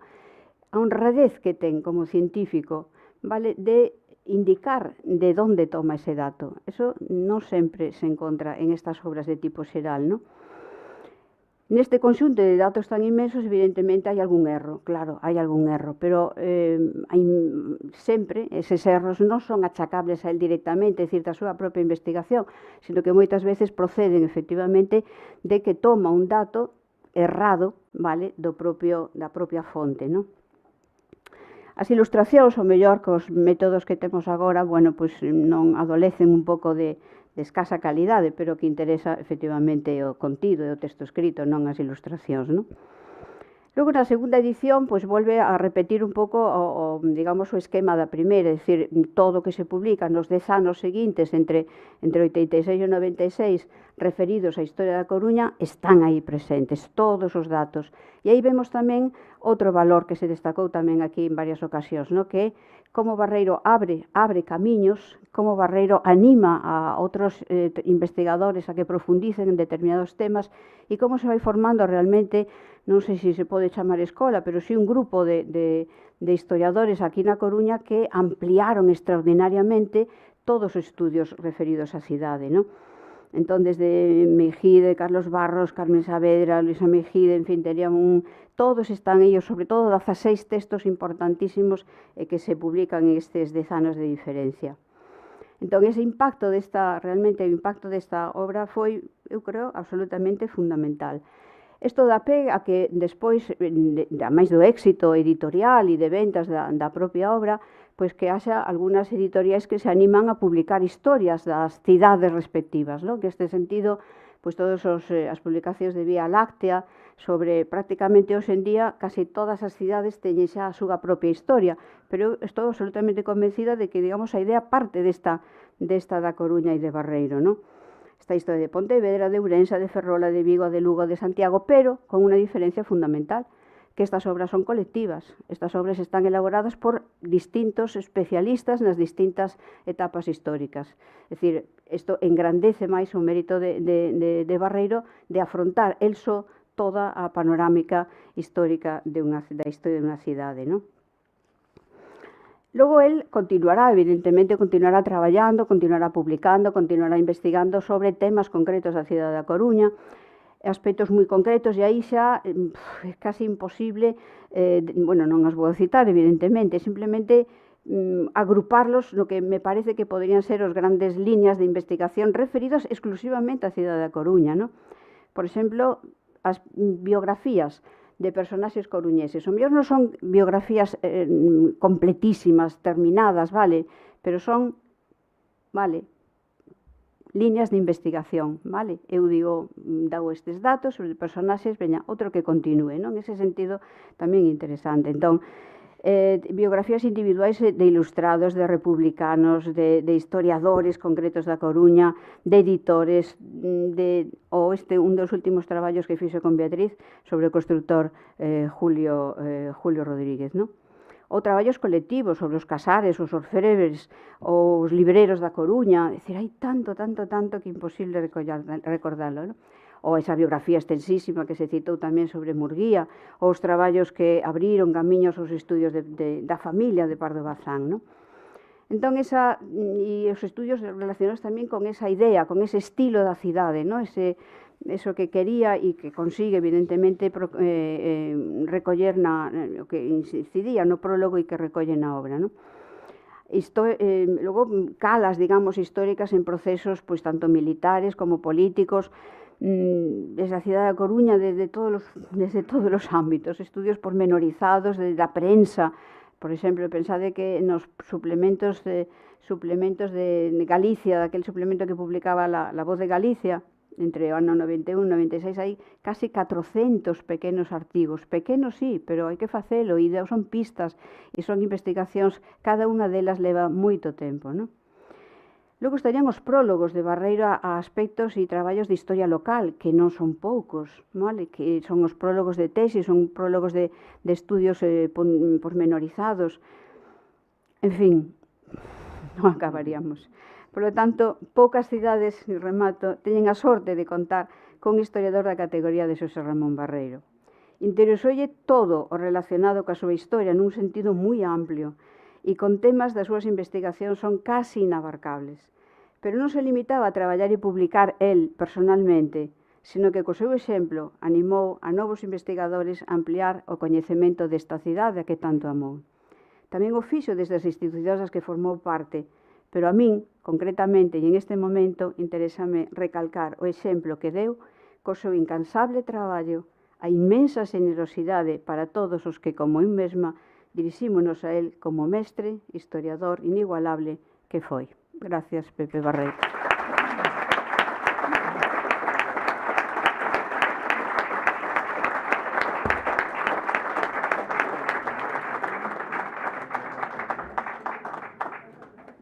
Sí, ¿no? Sí, ya está. Bueno, gracias a Ana Romero por esta intervención tan exhaustiva e ao mesmo tempo tan sentida, non? Como compañeira de Xosé Ramón durante a carreira e logo, en certo modo, pois, tamén en tarefas de investigación. Ten a palabra agora para rematar Emilio Grandío. Ben, antes de nada, evidentemente, para min é unha auténtica honra, unha honra doble, estar nesta institución, estar homenaxeando o meu mestre, o noso mestre, de moitos, non? De todos nós, non? Creo que eu agora mesmo, preparando isto, atopeime cunha pequena reflexión. Eu teño agora 55 anos, pero son prácticamente os mesmos que tiña cando a primeira vez que vin a Barreiro. Non a primeira vez que o vin, a primeira vez que me atopei diante del. Barreiro era Barreiro, moi Barreiro, para entendernos. Isto que che permite mirar para atrás, plantexar cousas que non te plantexabas ata agora, e que creo que esta homenaxe é totalmente, absolutamente xusta. Para min tamén, como dicía José Ramón, e como moitos de nós que estamos aquí, hai unha débeda absolutamente persoal e intelectual tamén con Xosé Ramón Barreiro. Hai unha débeda que sempre está pendente. Sempre está pendente a visión, a súa mirada, a súa ollada, os seus ollos rebeldes, de que sempre quedaba algo por decir. Eu tamén, como José Ramón, dende logo, creo que non estaría aquí, ni moito menos. Eu tiraba para bastante menos. Bueno, pouco a pouco atrevínme a pedirlle un traballo voluntario naquelas cousas que se facían en quinto de carreira, e ata aquí, bueno, ata o ano pasado, non? Creo que Barreiro, sobre todo por riba de todo, este é unha pequena, se queredes, introducción de como debo afrontar isto. Posiblemente non sexa capaz de desvencellar moito a persoa Barreiro académica do trato persoal, pero era unha persoa que, se ben ideolóxicamente creo que estábamos bastante nas antípodas, si conversíamos nunha cousa que ademais foi impulsor de todas estas xeracións, non? Que é o compromiso social. Entender a historia como algo que se lle debe á sociedade, non como algo que a sociedade nos debe aos historiadores. Baixarnos desa torre de marfil que comentaban antes, non?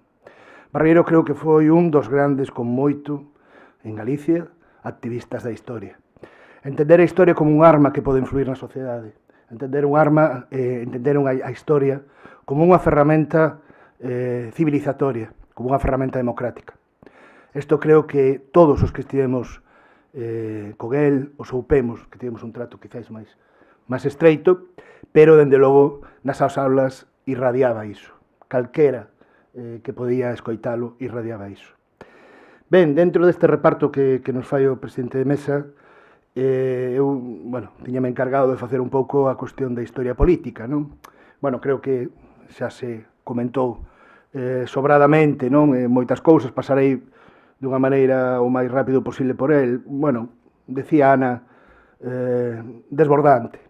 Innumerables monografías, artigos, prólogos, comunicacións, conferencias, para institucións públicas, para institucións privadas, traballos temáticos inéditos que aínda non teñen continuidade, non, posiblemente moito tempo non se terá, porque prácticamente tocaba todos os palos da historia política. O parlamentarismo, esa historia da universidade que ben citaba Villares, que poucas veces se alude, pero é verdade. Ese traballo sobre as dereitas, esa búsqueda de que pensan as dereitas, non? Que, de feito, como lle pasou a José Ramón, eu lle dixen un tema que ele tampouco estaba conforme. Pero ata que chegamos. Ben, pero, sin embargo, era o único. Eu quería traballar con Barreiro, eso é verdade.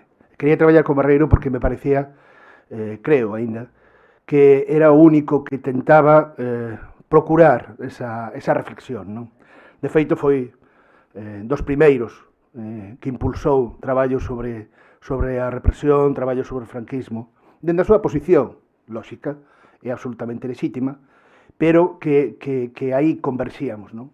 Nese carácter de científicos sociais que moitas veces se nos esquece, non? Os historiadores ou a academia, non? En xeral. Eses traballos sobre historia local.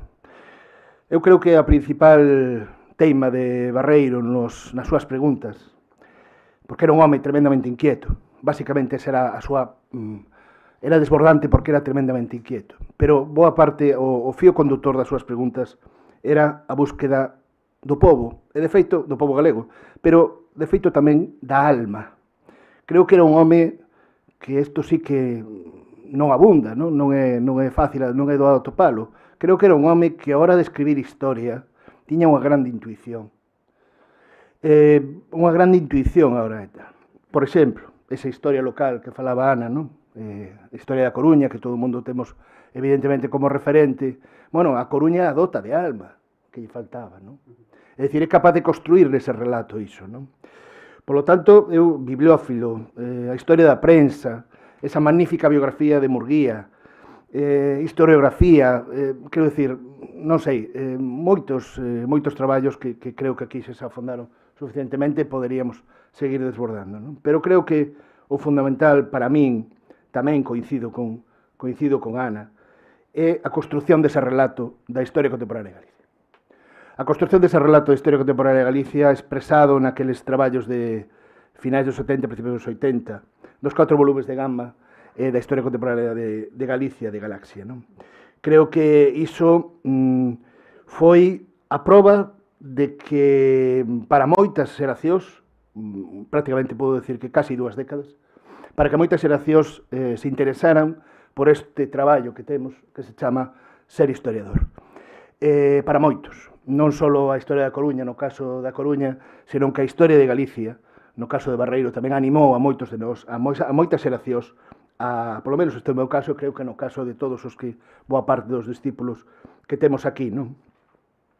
Esa xeración dos 80-90 que se construiu en base a ese relato, non? Se impulsou con ese relato, non? E ese relato era un relato de preguntas, era un relato que deixaba moitas preguntas abertas, precisamente esa era a cuestión, apuntaba e saía, pero deixaba moitas preguntas, era como un río, no cal tiñas que ir collendo determinadas cuestións, pero que de tan rápido que pasaba, de tan desbordante que era, esa capacidade de erudición, esa capacidade de comunicación que tamén tiña, non só persoal, senón tamén literaria, deixaba moito aberto, non? E niso, creo que coincido con moitos dos que fomos os seus alumnos, nunca nos comentou ningunha cortapisa. Ao contrario, animounos a que desenvolvéramos, xa digo, eu tamén non pensaba, eu me tiña adicado a outro tema, pero non pensaba iso, non? Senón que deixaba traballar en sentido. Creo que Barreiro tiña unha enorme forza interior acompañada dunha oratoria excelsa. Isto é moi difícil de atopar. É unha enorme capacidade de traballo. Cantas memorias de licenciatura e tesis fixo? Cantas? Cando as memorias de licenciatura, como ben decía Pejarto, eran memorias de licenciatura, non? Eses paraninfos cheos para ver unha memoria de licenciatura, vamos, hoxe en día nin se nos ocurre, non? Por certo, rematadas precisamente neses traballos de apoio precisamente a hora da súa xubilación para outras tarefas, non? Eses labores institucionais, decano da Facultade de Xeografía e Historia, vicerreitor, presidente da Real Academia Galega, que sin embargo hai un antes, creo que hai un antes e un despois, dende logo da súa presidencia, a participación no Cornide, desbordante. E por riba de todo tiña unha capacidade relacional envidiable. Unha capacidade relacional que lle permitía falar no máis alto e no máis baixo. E todo o mundo quedaba contento de estar con él. Todo o mundo quedaba satisfeito. Menos, supoño que 3 ou 4, que máis ou menos estábamos con él moito máis tempo do que él querría mellor, e lle preguntábamos máis e o cansábamos, non? Pero realmente todo o mundo quedaba satisfeito do seu magisterio, sen dúbida ninguna, non? Porque creo que Barreiro era un home de enorme inquietude, pero dunha inteligencia natural que lle saía. Quero dicir que non era algo acadado únicamente, que evidentemente foi adestrado, non? En Roma, en outros lugares, pero un home que era capaz de ler calquera auditorio e que falaba ante calquera auditorio de maneira distinta, precisamente aconsellando calquera auditorio. Pero non só que falara, senón que os convencía.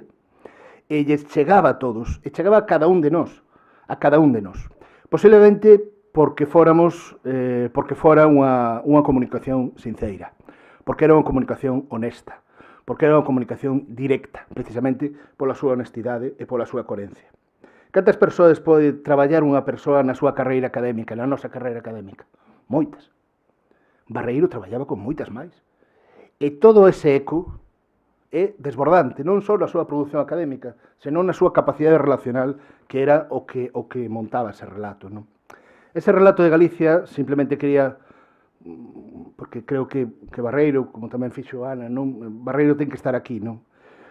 Simplemente escollín algunhas voces dese proxecto, tamén boa parte del, non? Que é a Gran Enciclopedia Galega, e colleran algunhas voces que a todos aqueles que coñecimos a Barreiro nos soarán, non? Con temas claves na súa historia política. Por exemplo, a Igrexa, aínda que nunca, é verdade, moi citado, sin embargo, sempre ativo pendente, de principio a final. Na voz de Anticlericalismo, dice, por non querer Barreiro, por non querer, a Igrexa oficial nin quería rezarlle a Deus en galego, como se fora un pecado. Na voz de clientelismo, esa procura sempre de relación política co povo galego, falaba de o galego só lle queda unha forma de resistir, fuxindo, emigrando. Ou, podía comentar tamén, nas grandes alturas, no limpo dos senadores e primeiros deputados, pactábanse as eleccións e os postos e hipotecábase o futuro de Galicia. Que nada lles deba a estes homes, aínda que fora tan pródiga con eles, regalándolle estatuas e rúas. Ou, por exemplo, no tema de galeguismo, cando diseccionaba dunha maneira moi directa esas 4 partes nas que se compón o galeguismo, non? Bases fundamentais, a lingua, o territorio, con elementos naturais e economía, unhas formas de sociabilidade e, sobre todo, unha conciencia de ser galego, non? Quero decir, Barreiro todo isto o plantexaba nun relato para todos, o difundía dunha maneira absolutamente convincente e genial, non, para todos, non? Para rematar xa, quería facer dúas ou tres consideracións. Unha delas é que Barreiro creo que realmente é a voz, foi a voz da historia de Galicia durante moito tempo. Dende aquelas primeiras cousas, non, que comentaba tamén José Ramón, non, da parroquia hoxe, os galegos, non, que poucas veces tamén se cita. Creo que a súa presencia era rotunda e a súa fala era rotunda. Con unha grande inteligencia, como xa comentei, de ler as persoas, non? Pero por riba de todo, xa para rematar, creo que foi unha persoa boa, que a vida lle deu todo un mundo de experiencia co que nunca se atopou conforme. Barreiro, parafraseando un pouco o título da homenaxe que se lle fixo por parte da Universidade de Santiago nese libro, non, que tedes aí, da Patria Enteira, Barreiro é a Galicia enteira. Barreiro é un home rotundo, consecuente, de fiar sempre. Barreiro seguirá sendo para todos nós unha figura única na que o pobo sempre está presente. E como conclusión, quero simplemente unha frase na súa propia noutra voz da Nacional Enciclopedia Galega, precisamente a do liberalismo, que creo que resume en grande parte cal foi a súa trayectoria. Son dúas liñas.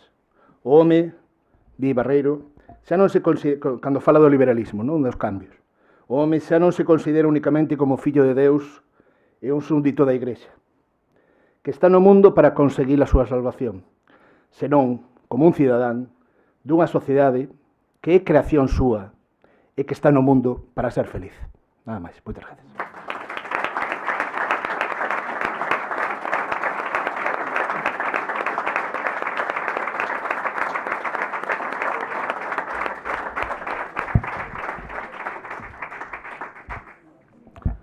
Bueno, pois gracias tamén a Emilio Grandío por esta sentida exposición. Reitero o meu recoñecemento ás tres persoas que me acompañan, a Ana, a José Ramón e máis a Emilio. Todos amosaron non o seu afecto, o seu recoñecemento, a súa admiración polo profesor Barreiro, e eu estou seguro que el sentiríase orgulloso de ter uns discípulos así, non? Porque tamén honran o mestre, non? Bueno, con isto, pois, remata a mesa, virá o último acto, que é o acto musical.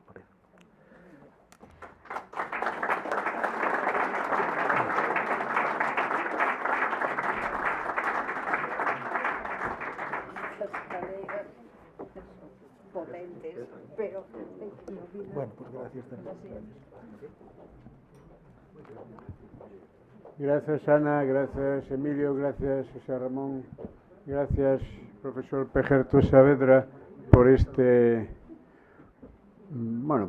variadas exposicións que nos permitiron evocar e lembrar ao noso compañeiro, ao noso presidente durante tantos anos, e tamén salientar algo que dixemos dende o primeiro momento, que o que queríamos era non tanto parármonos no que era a xestión desta institución, que é moi importante, o traballo do profesor Barreiro aí, como na súa dimensión intelectual creativa a través dos seus alumnos, a través dos seus compañeiros e a través da súa dimensión de historiador e o capítulo importante, a pedra que pon no edificio común da identidade galega. Para rematar o acto, polo aquel de que non queríamos darlle unha significación distinta e complementaria, chamamos a Margarida Mariño. Con Margarida Mariño tivemos relación cando foi o ano Xela Arias e Margarida fixo unha contribución moi fermosa alrededor da figura de Xela.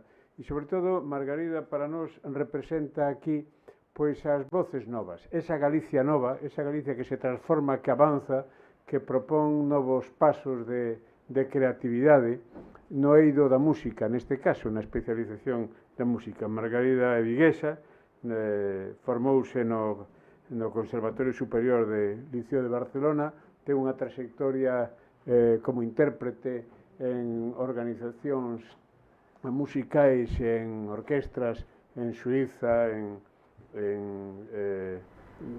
Italia, coa Real Filarmonía de Galicia. Traballou sobre todo en aspectos, diría, atrévome a decir, non sei se ele estará de acordo, experimentais, esa relación entre o que é a intérprete clásica da acústica e formas electrónicas da música, etc. Pero hoxe, podendo facer iso, nós pedimoslle que viaxase ao mundo do clásico e que viaxase ao mundo da acústica para darlle ou intentar cerrar cunha evocación musical á altura un pouco tamén do personaxe que lembramos. Ela, o que nos vai ofrecer hoxe Margarida Mariño, é unha peza moi coñecida, a sarabanda da Suite terceira para violonchelo de Sebastián Bach, A Negra Sombra, de Xoan Montes, Lela, esa composición de Rosendo Mato Hermida, o que puso letra Castelao. Margarida, cando queiras.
De José Ramón Barreiro, a memoria de Bach, pero tamén, sobre todo, de Rosalía de Castro, que está ali, ca memoria de Castelao, que escoitábamos nesta lela, na galería de presidentes da Academia, a carón de Francisco Fernández del Riego, que compartiu con ele executiva, pois temos tamén a figura así nun xesto, un sorriso casi retranqueiro de Xosé Ramón Barreiro, rodeado de libros, matinando e seguramente onde queira que estea pensando no que estamos o que acabamos de decir aquí. Pero el está connosco, está na memoria desta institución e está na memoria de todos nós. Agradecemos moito a presenza de todos, agradecemos moito a presenza de Beatriz e de Álvaro, e a presencia tamén de María Esther e de Lois, que son tamén a súa familia. Eu esquecín, perdonade, que non vos citara outro día o seu sobrinho e a súa irmá, que tamén están aquí, e volvo a repetir, grazas ás institucións que nos acompañades e os amigos que estades aquí na memoria de Xosé Ramón, que para moitos de nós era tamén Pepe. Moitas grazas, boas tardes.